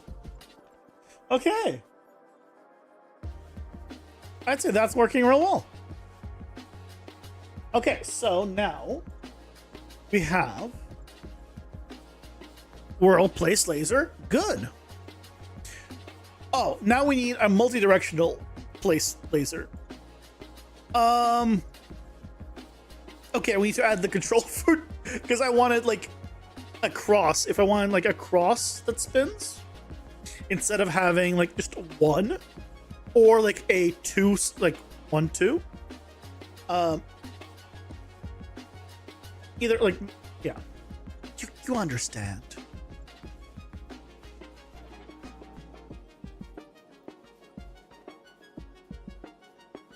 So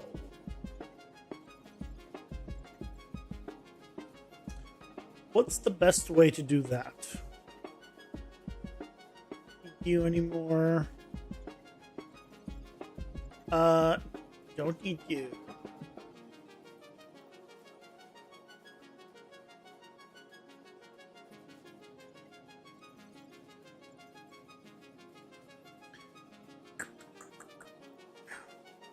Good on you.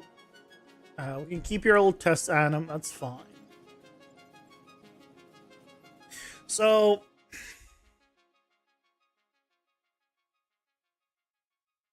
I would want to set it up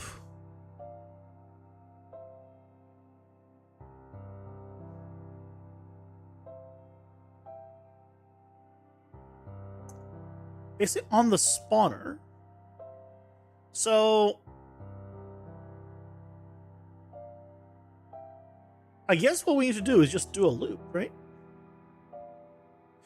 Ooh, the problem is it's set up to be radial burst rotation increment. So it's the 90-degree intervals, which is fine.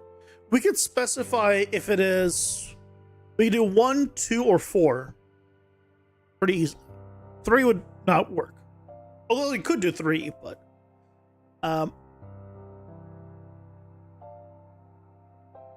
what's the best way of giving me the option for that? I mean, probably an enum.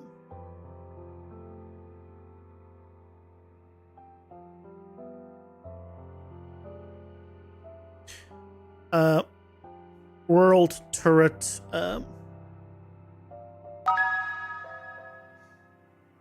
Holy shit! Kitsu Maso. What in the world? What the hell did I do to deserve that? Thank you?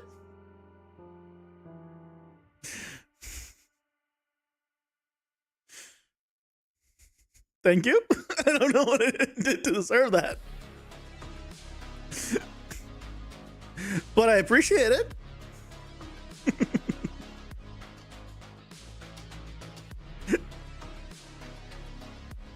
Very much. I hope your day's going well.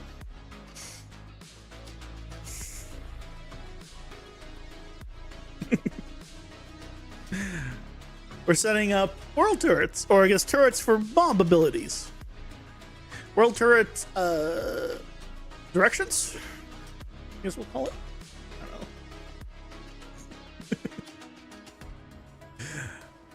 I don't know. 1 line, 2 lines, and 4 lines.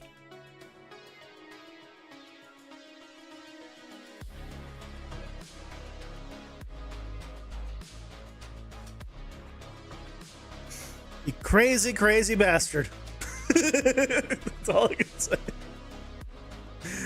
I do appreciate that. Very much.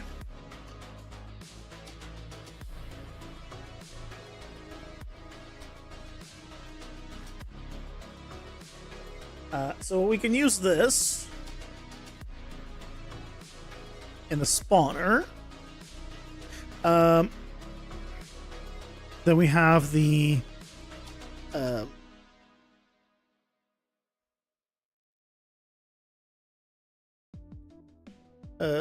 how many directions? I'll just call it.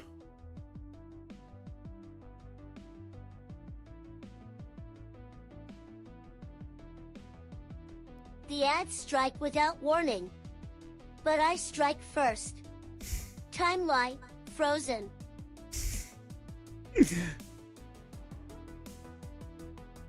am out of drink. I'll be right back. And a drink.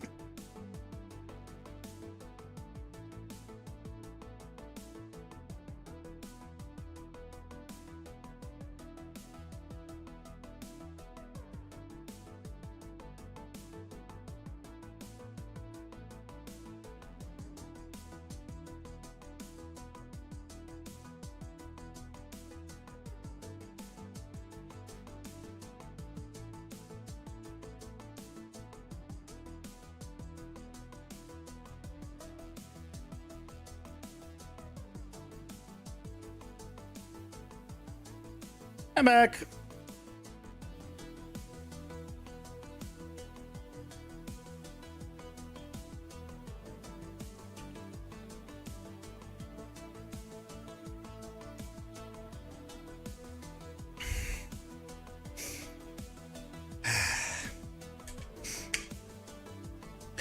Nothing like good old alcohol at the end of the day.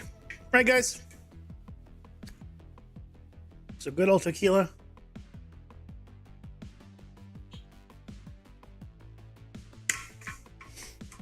I mean, you can't prove that I'm not drinking that, so.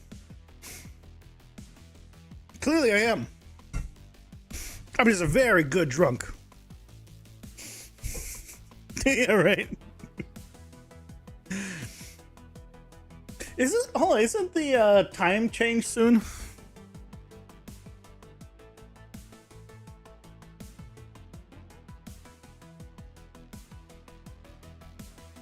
In a month. In just about a little under a month, the guts, you'll be able to watch me an hour earlier. Are you excited?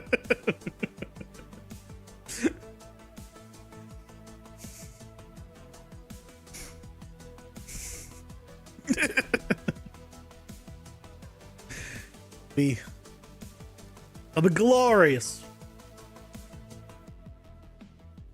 It's about time. I wish it was like consistent everywhere. I wish everyone just went back and forth like at the exact. Like that's the thing. Like not only do some places like where you are don't have daylight savings, but it's not even consistent everywhere when that day is that everyone changes it on. So like for a week or two around the daylight savings change time, everyone's like, well, who knows what time it is anywhere.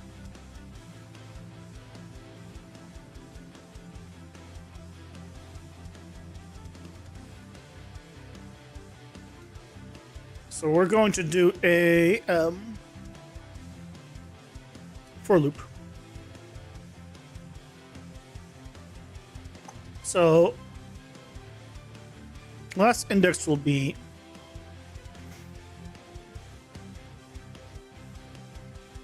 based off this. So here, this will be 1, 2, and 3, not 4. No, it is 4. 1, 2, and 4. No, I was right here. But what needs to change is this here. So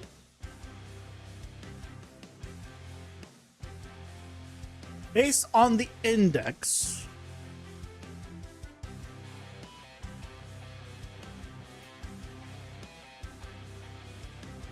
it needs to change. But it also needs to change for some of them based on what it is here. So if it is 0 will always be 0.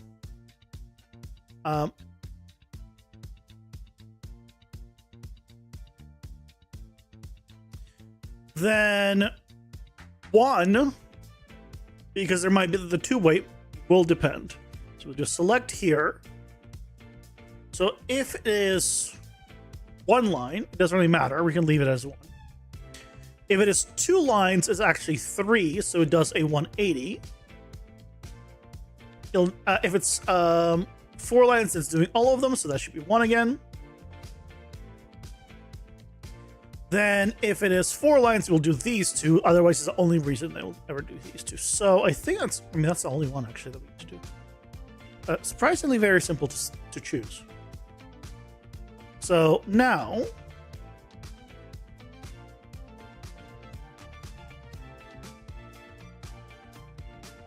and we have it as 1 line. So let's confirm that 1 line still works. It should be just the default like we had before. Okay, 1 line, good. I set it to be 2 lines now.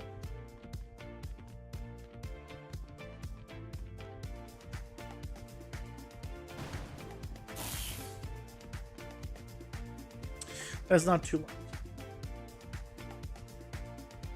Oh, because it doesn't do the rotation. It's only doing the offset.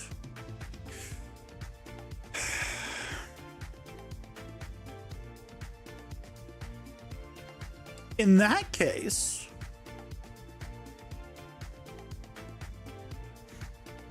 because originally I was doing the rotation a different way, in that case I could set it up to do as many as I want, and we'll just divide 360 by that, and just scrap this enum.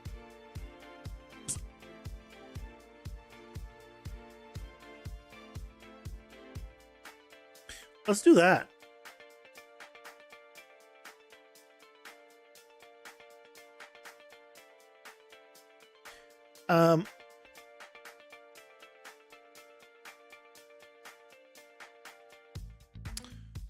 Turret count.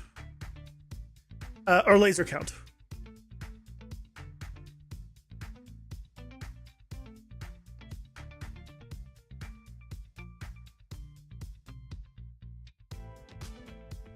So laser count, and then we still need to do the for loop. But now it's based off the laser count, which should default to 1.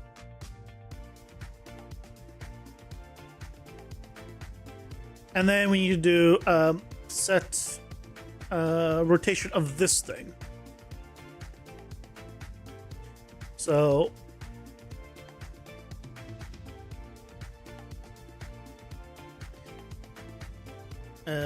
split. So this will be the index. Based on the index.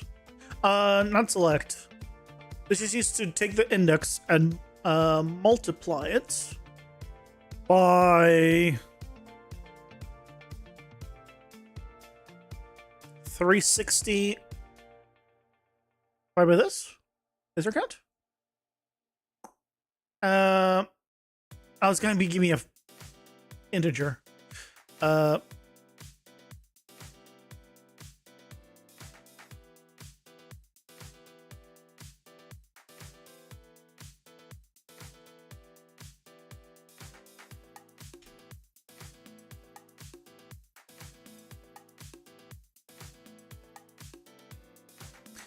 I'm doing it this way because I've just ran into issues where it's, even if you convert it, it'll still not do decimal points. So if I have 1, it'll be 360. If I do 2, it'll be 180. Yeah, that should be fine. So, what? 2 float. Q. And then we rotate here.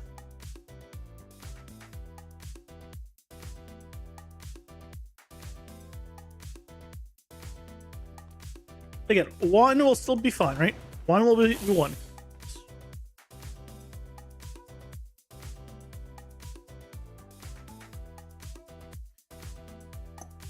Then we do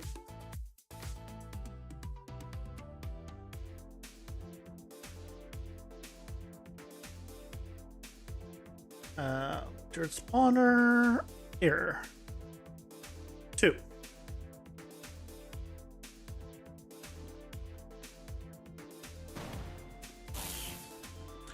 Ah. That's cool though. You know what? I'm leaving that option.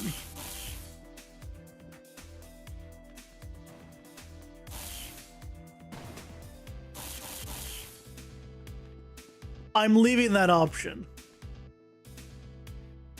But that's because we have random rotation on. If I turn that off.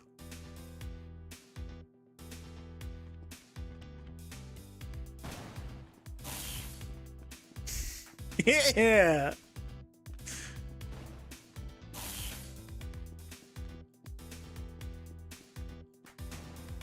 Sweet. Do these wait? Do these guys ever go away? Hold on. Oops. I forgot to give them an age.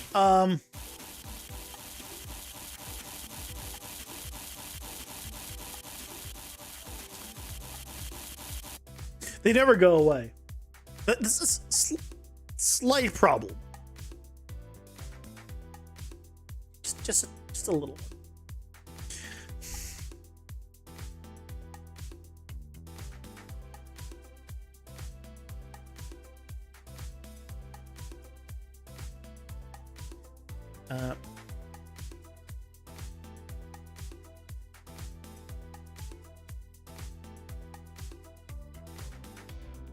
So we will do a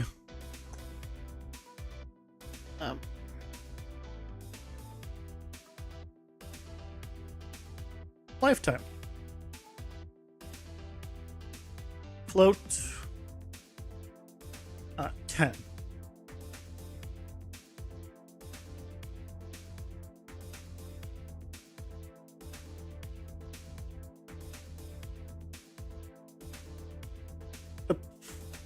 That delay lifetime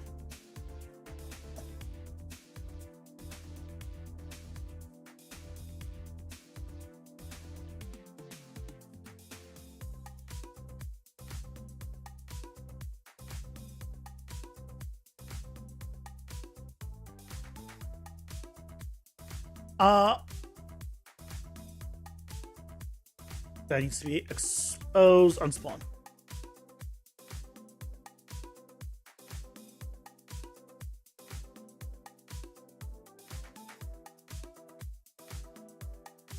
There we go. Auto variable, lifetime.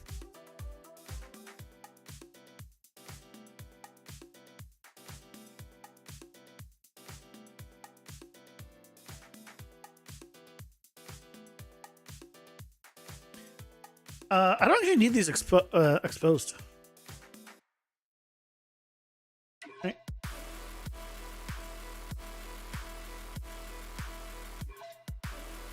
Either way. Lifetime right there. So we now can have it last for a certain amount of time. Shoot me! Shoot me.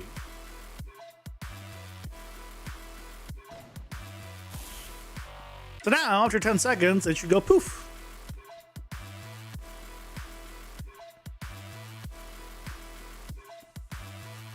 Yay! It goes poof. And now we can set it to be however many we actually want in terms of its lasers, and it will just distribute them evenly within 360 degrees. So we can have them, you know, shoot 3-way, have them go 4.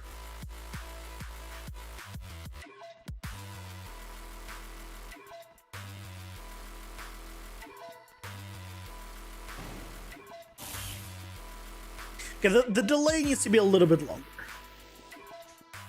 Needs to be a little bit longer than a second.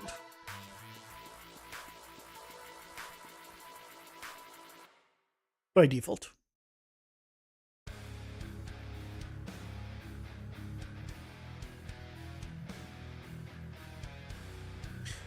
Let's make this like a second and a half.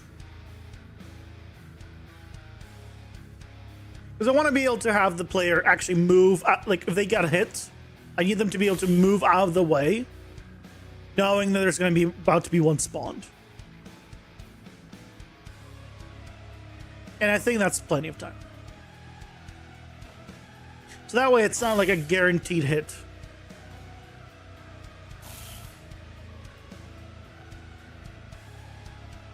I don't know where you're shooting. we do really need to rework your projectile.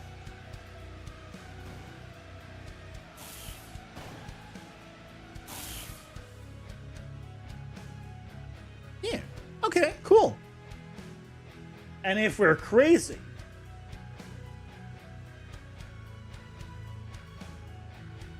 you like the design of that mob? Thank you. It is gonna go eventually bye-bye. Ah, we can make a crazy spinning wheel of doom.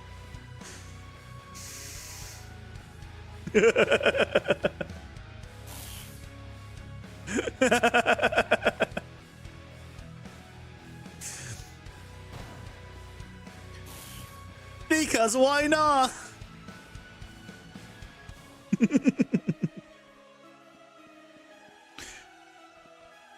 How do you miss? I don't know how you miss like that.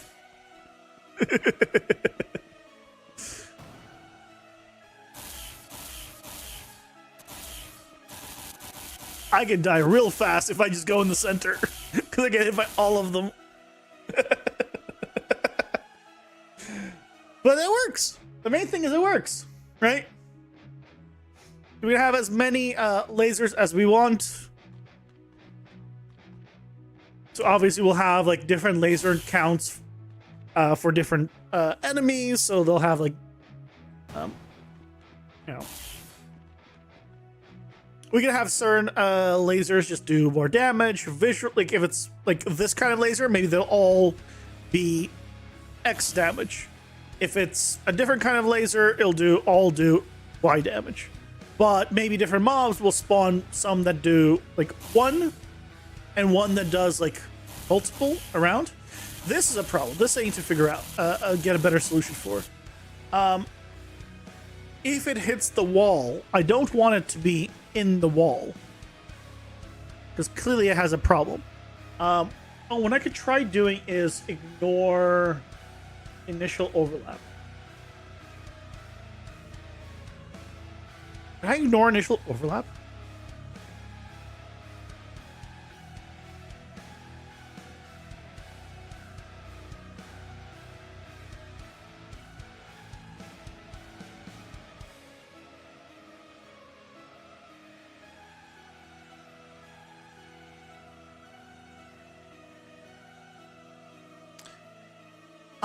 We're doing sphere trace though. So it will be the first thing hit.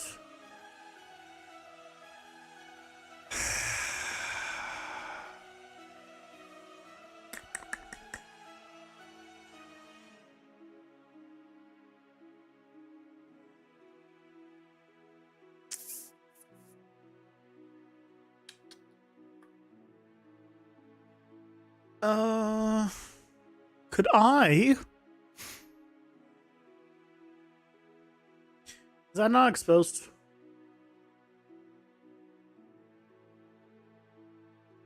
We don't need you anymore.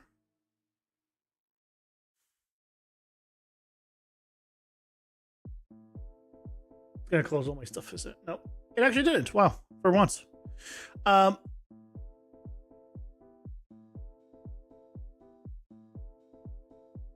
This is editable.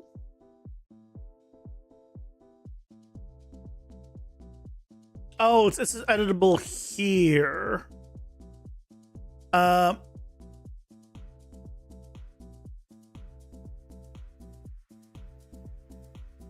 So this used to be exposed on spawn. And then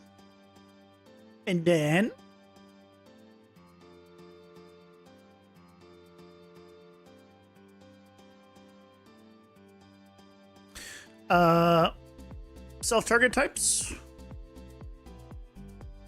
Make array.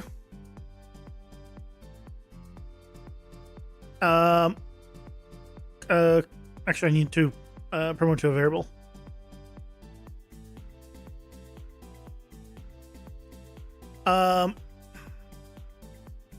Hit target types.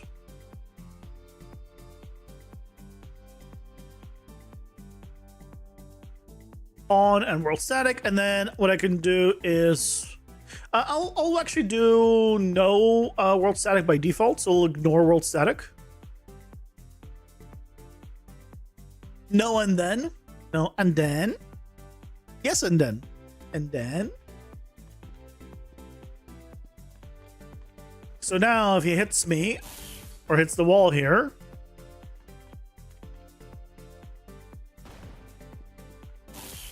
it doesn't matter, because it's going to go through the walls.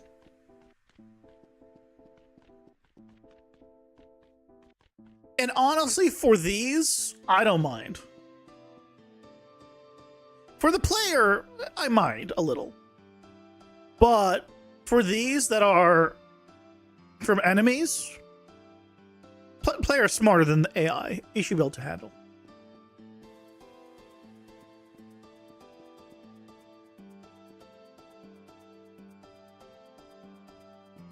Can you?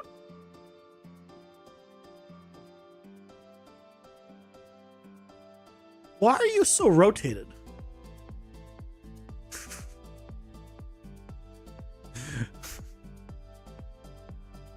You're not this rotated here. What the hell happened to you?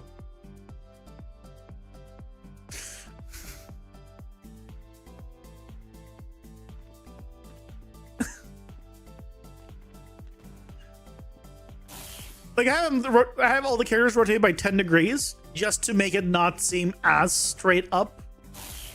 But I don't know what happened to him there. I don't like it. Whatever it is, I don't like it. Okay. But it's working.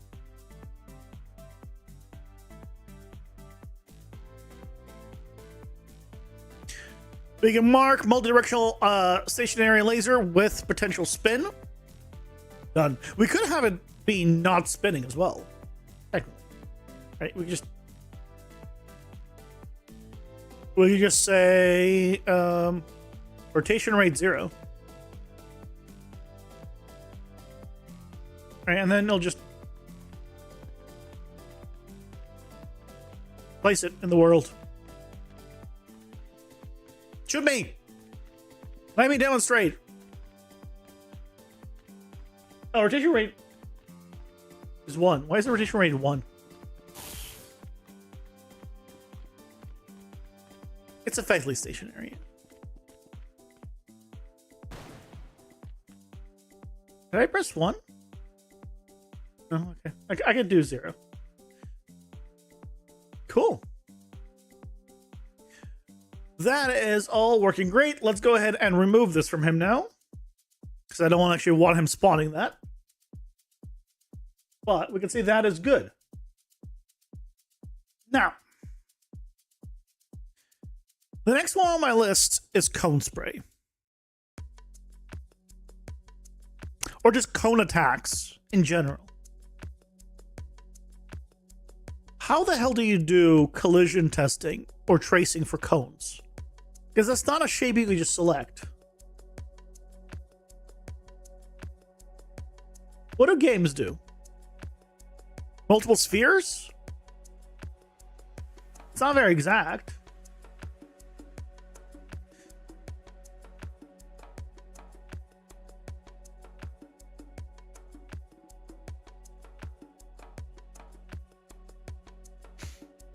Let's gather some information. In U5, I want to do a cone attack. And trace to a custom channel. Or multiple line traces at the same point from a given circumference, maybe?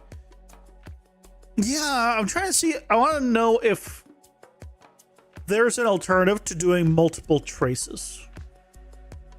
I can do multiple traces. I can do like a bunch of traces and just do add unique, right? And then we'll have the result in the end of whatever it is.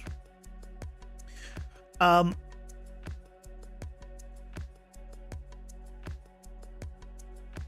I can do that, but I feel like there's got to be a better way. I wanted to go contact and trace to a custom channel. But there's no cone traces, of course. Is doing multi sphere traces in a cone like spread the best option, or is there something better? Because the problem is with a cone is your tip, right? You could never get a true tip, like single point tip, as soon as you start doing sphere traces. So you need to do line traces, but then you need to do a lot of line traces depending on how, how far you go. Because if you go super far, right? If your trace goes super far, you could have a character between the traces, effectively, potentially, right? But you can't do like really big sphere traces either, because then you're basically doing an area already around yourself just from the sphere trace, right? It just runs into a lot of limitations from that. And yeah, you could do like 20 to 50 point traces to get like, I feel like there's gotta be a better way.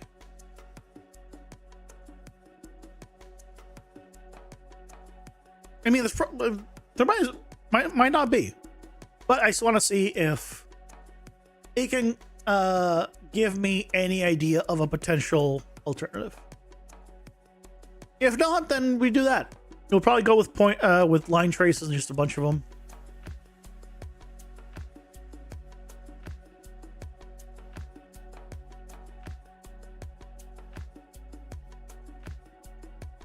We can do a slight sphere trace if it's like a small radius. It won't matter that much as well.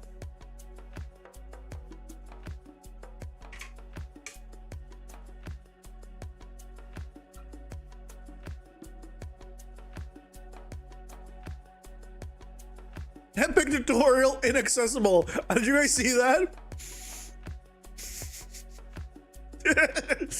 It tried to look into the documentation and realized, oh no, there's no documentation.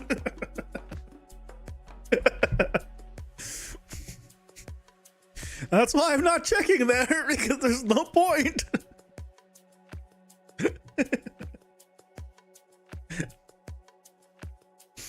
Handling inaccessible tutorial. What do you mean? How are you handling an inaccessible tutorial? Is it hacking the tutorial? Is it hacking the website to try to get access to this tutorial? What is it doing? Oh, now it's searching the web. What was it doing before? I don't know if this is very helpful to say what it's doing, because it makes you question what it's doing.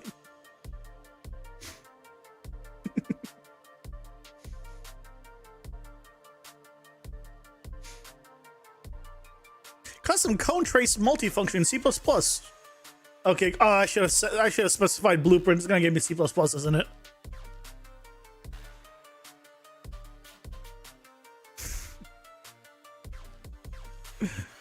It's taking its sweet time though. Why is it taking so long? Come on. Just tell me already that no, there isn't, and I'm gonna do it with the line traces like I was going to, or small sphere traces, whatever. Can you add images to Grok to look at? Like with Gemini, you can take screenshots of your blueprints and ask it questions about what it sees. I've never tried. I know it can do like conversions, like it could try to convert an image to something else. I remember when ChatGPT got that option, right? That everyone was converting it to Studio Ghibli stuff, right? Everyone was doing that. And a little around then, I tried converting it to my stuff to pixel art as well. And ChatGPT does a pretty good job converting to pixel art. I have this for my like tests and this. And it does like pretty good pixel art. And then I tried the same thing in Grok and it was horrible. He wasn't even the right character or anything. This is like AI generated, right? Not the actual character, but this is like, you can see the inspiration stuff behind the character. So, thought for 2 minutes and 46 seconds. Let's see what was useful. You're correct. There's no built-in trace. Yes, I know. You have using multi-sphere traces and cone-like spread as a solid option, but it's not always most accurate or efficient. Blah, blah, blah, blah. In blueprints or C++, incremental sphere sweeps along cone axis. You just said it's... You're using multi-sphere traces in a cone-like spread as a solid option, but not always the most accurate. Here's how you do that for accurate volume testing.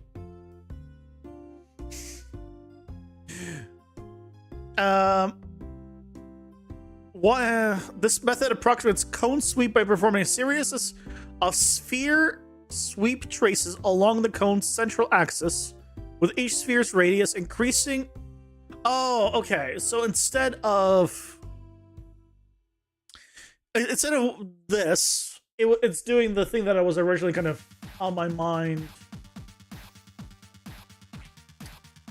What it's basically saying is, instead of doing right this, right, where you do like a bunch of traces like this, and you potentially get a miss here, what it's talking about is doing this.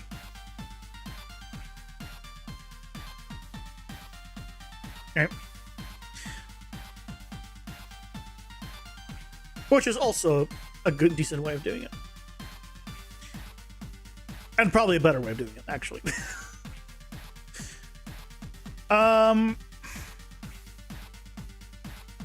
Yeah. Define cone per loop over incremental distances along the axis. Divide length into n steps, like 10 or precision. For each step, calculate current distance from start. Compute the sphere radius is current distance times the tangent of the half angle. What? That is probably the best option, though. Yeah, fan cone-like pattern.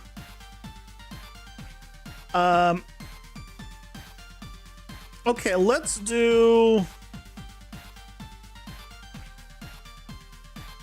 let's do this incremental sphere sweeps, probably. I'll definitely set it up as a function library, for sure. Because I just want to have that as a thing I have. What prevents you from just using the cone basic shape? The fact that you can't do traces from it. You can do overlaps, but you can't do like a multi-trace on a custom trace channel. It all has to be now collision based. That's why. And I have a custom character trace channel I want to use. Plus, it's a lot cheaper to do regular traces than to do like with collisions and stuff. So that also helps.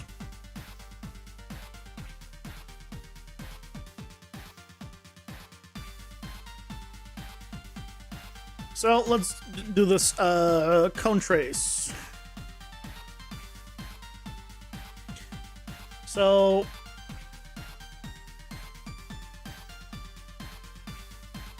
here, I'll tell it to do this one. I'm going to do number 1 in blueprints. Can you give me a thorough step-by-step breakdown? I don't need the full breakdown for it, but let's see what it gives me. It'll help.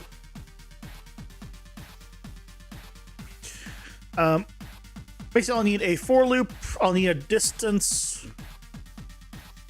So let's take an input here. This is going to be float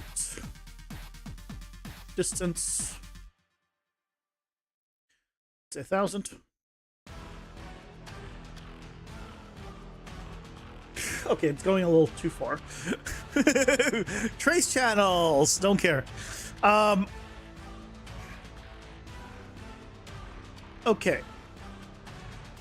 And you custom events. Okay, I asked too much. Initialize variable and setup. Okay, I just care about the math. I just want to know how to calculate the distance. That's really all I cared about. I shouldn't have said to give me everything. Okay, here we go. This is after the loop. No. Inside the loop, calculate current distance is loop index plus 1 times step length. Step length is the cone length divided by the number of steps. Okay. So instead of distance, yeah, we'll just call it the same thing.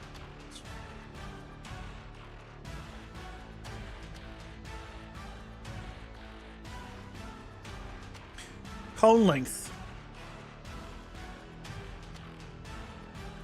Then we have number of steps, I guess.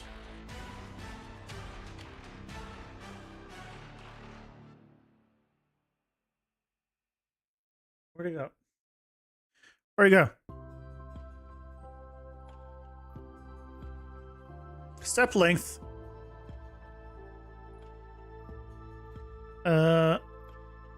Wait, what? Where did I see? Oh, step length. Yeah. Step length is cone length. There you go. Divided by number of steps. Number of steps.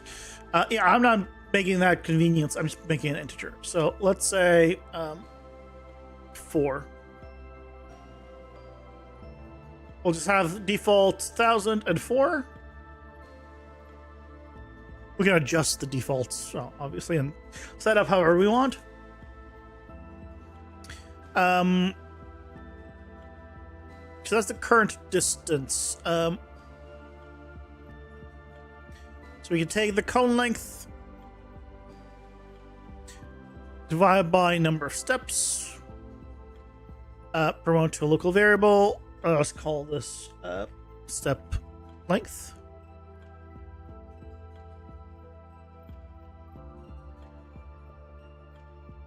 Then we need the current distance, which is the loop index, plus 1 times the step length.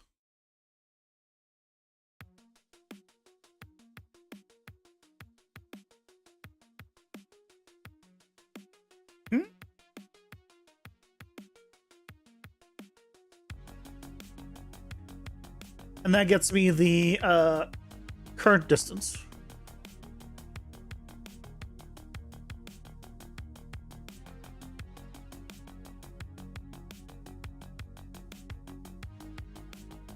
Then for the current location is the start location. So we need the... do I just get the actor? I'll probably just get the actor. Because we need the forward direction and current distance. And I can get everything I want from it.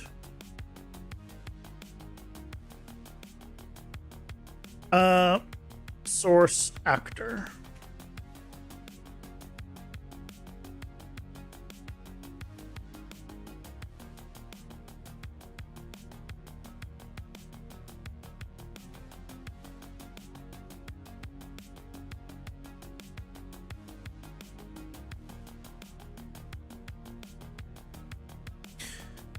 Get actor location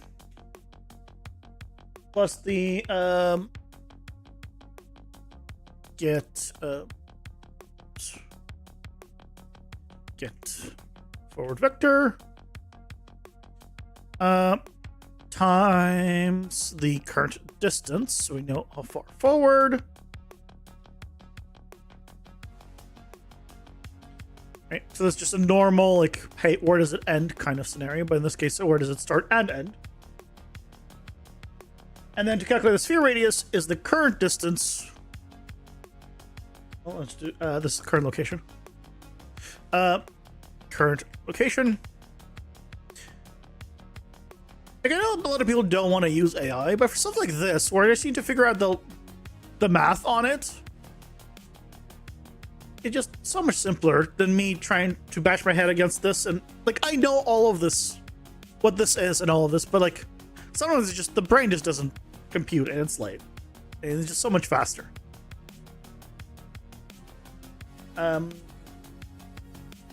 Sphere radius is the current distance, yeah. Times the tangent half angle. Tangent half angle is tan of half angle radians. What? Half angle radians.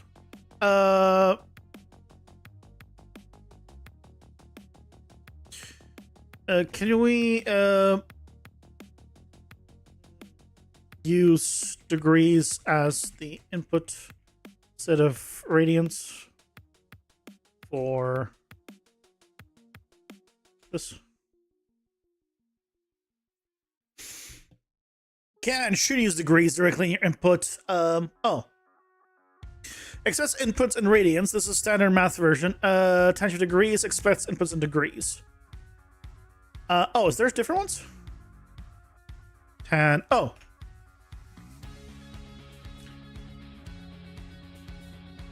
Okay, then it doesn't really matter, probably. So here, where it says... Where'd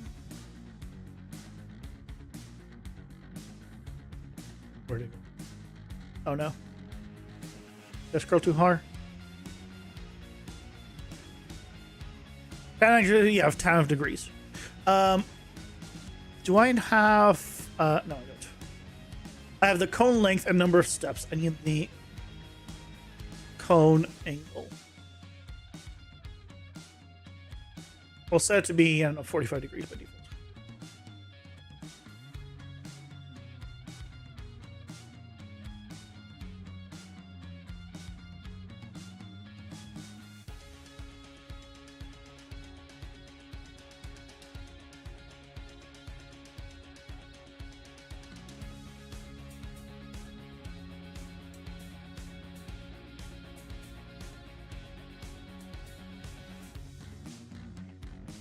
Current distance times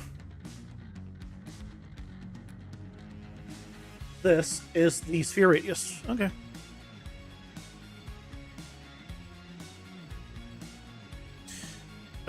Sphere radius.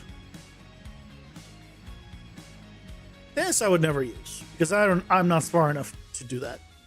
Even though back in 11th grade I took trigonometry and I should remember this. But if you never use it, you lose it. So, and I've definitely lost it.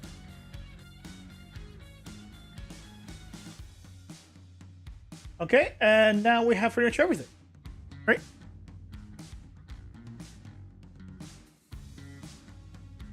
So if I just did a sphere trace, multi-sphere trace by channel,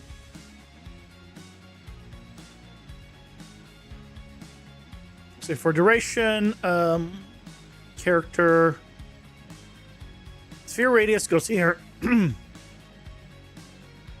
Current location goes here.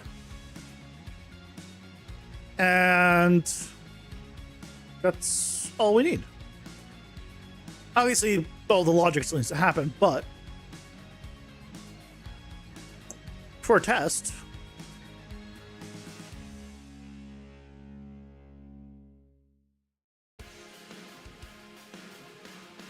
let's see how good it was. Cone trace. Source actor is self.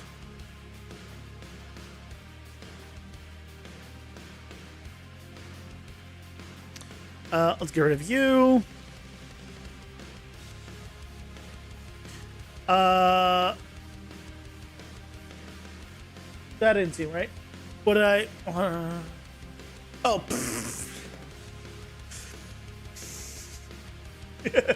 Yeah, pretty sure number of steps needs to be this. I think first index probably needs to be 1 as well.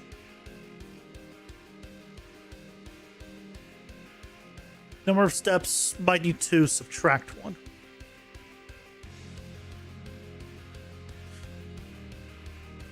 Now I'm no longer following it. But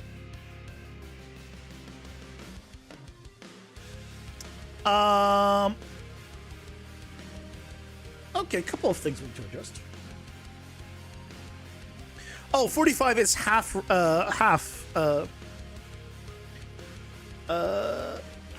cone angle. So if I want a 45, let's do like 10. Just do 10. It'll be a 20 degree, theoretically. That's not quite right. Couple of things, yeah, that's just not quite right. Why?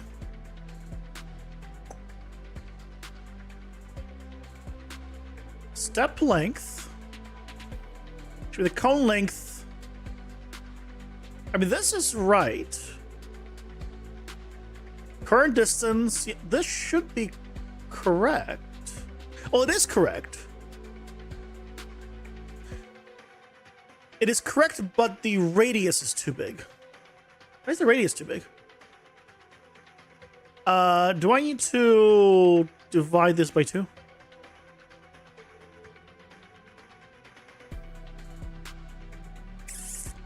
Did I actually get diameter, not radius, effectively? There we go. That's nope. That was it. Okay. That's pretty good. So if we made this, let's say, I don't know, 500.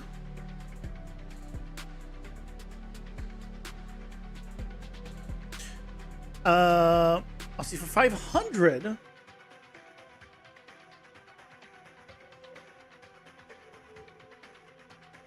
Probably doesn't actually want this.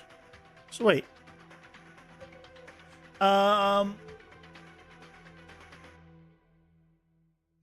So it really depends on. I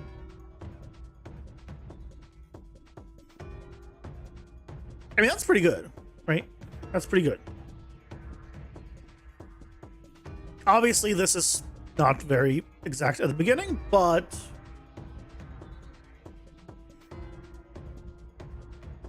why was it so bad when we did 1,000?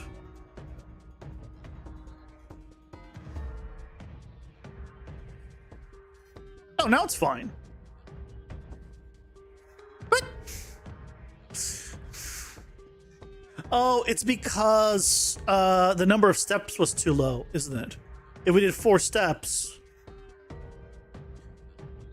Oh no, no, that's not why. It's fine now. I don't know. If I did 22.5, which would be a 45-degree angle. Yeah, okay, you know what? There's our cone trace. We, of course, need to set it up to do something with it. But, yeah.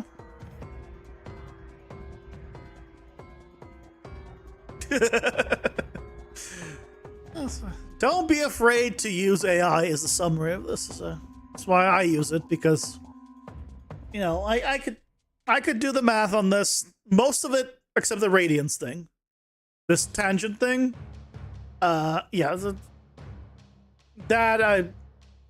I'll kind of bash my head against it. I'll probably figure it out eventually.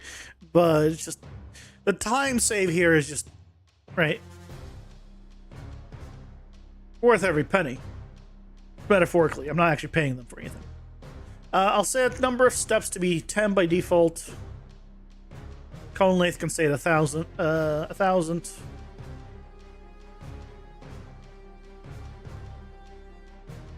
$2,000. Number of steps 20. Cone angle, sure. Yeah. Looks good to me. Okay. So that means tomorrow we'll set up the actual logic of this.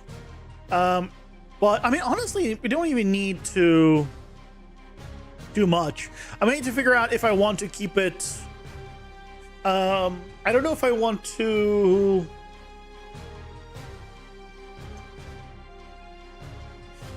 I could make this like super modular by exposing the trace channel and then just exposing like the hits in the end, like the unique hits, and I can just use it for anything. Or I could do it specifically for characters. I probably will make it a more modular, so that way I can trace for whatever I want later in a cone shape, effectively. It'll be fun. Hey, that's honestly, thank you, Rock. That was much less painful than I thought. So yay! So tomorrow we'll take care of that. And then the next one on the list is a delayed explosion. So we have the ability to create puddles or dots on the ground. Wait, if you just like poison puddles or whatever, we can put lasers on the ground, and we need to now have a delayed explosion. Or effectively, you throw a bomb, and the bomb stays on the ground, and you're good. Maybe a good short for you, the cone trace method. It wouldn't be, because as soon as I mention the words AI, it'll get downvoted to all hell by just people who just absolutely hate AI, no matter why you use it or anything. And it's not even worth it. Inside this community, I am very much like the proponent that if it improves me as a person, and allows me to do things better, faster, or teaches me something, anything that makes me better, I will use that tool. I don't care what it is. I will use it. Because at the end of the day, 10 years from now, 20 years from now, right, I will be in a better spot to keep my job wherever we are, no matter what we go in the industry. I will be in a better place. If AI dies, I'll still have educated myself enough. If AI is there, I will have educated myself enough. Does not matter. My big thing is I want to learn and be the best that I can be for the future. To make sure that I get the job, whatever it is. That's all. I might make that into a short.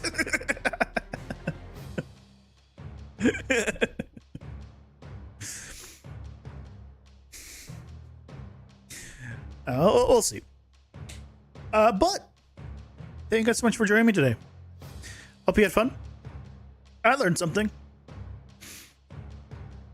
I learned that it's actually relatively simple to set up a cone trace through multiple spheres if you have something telling you what the math is on that.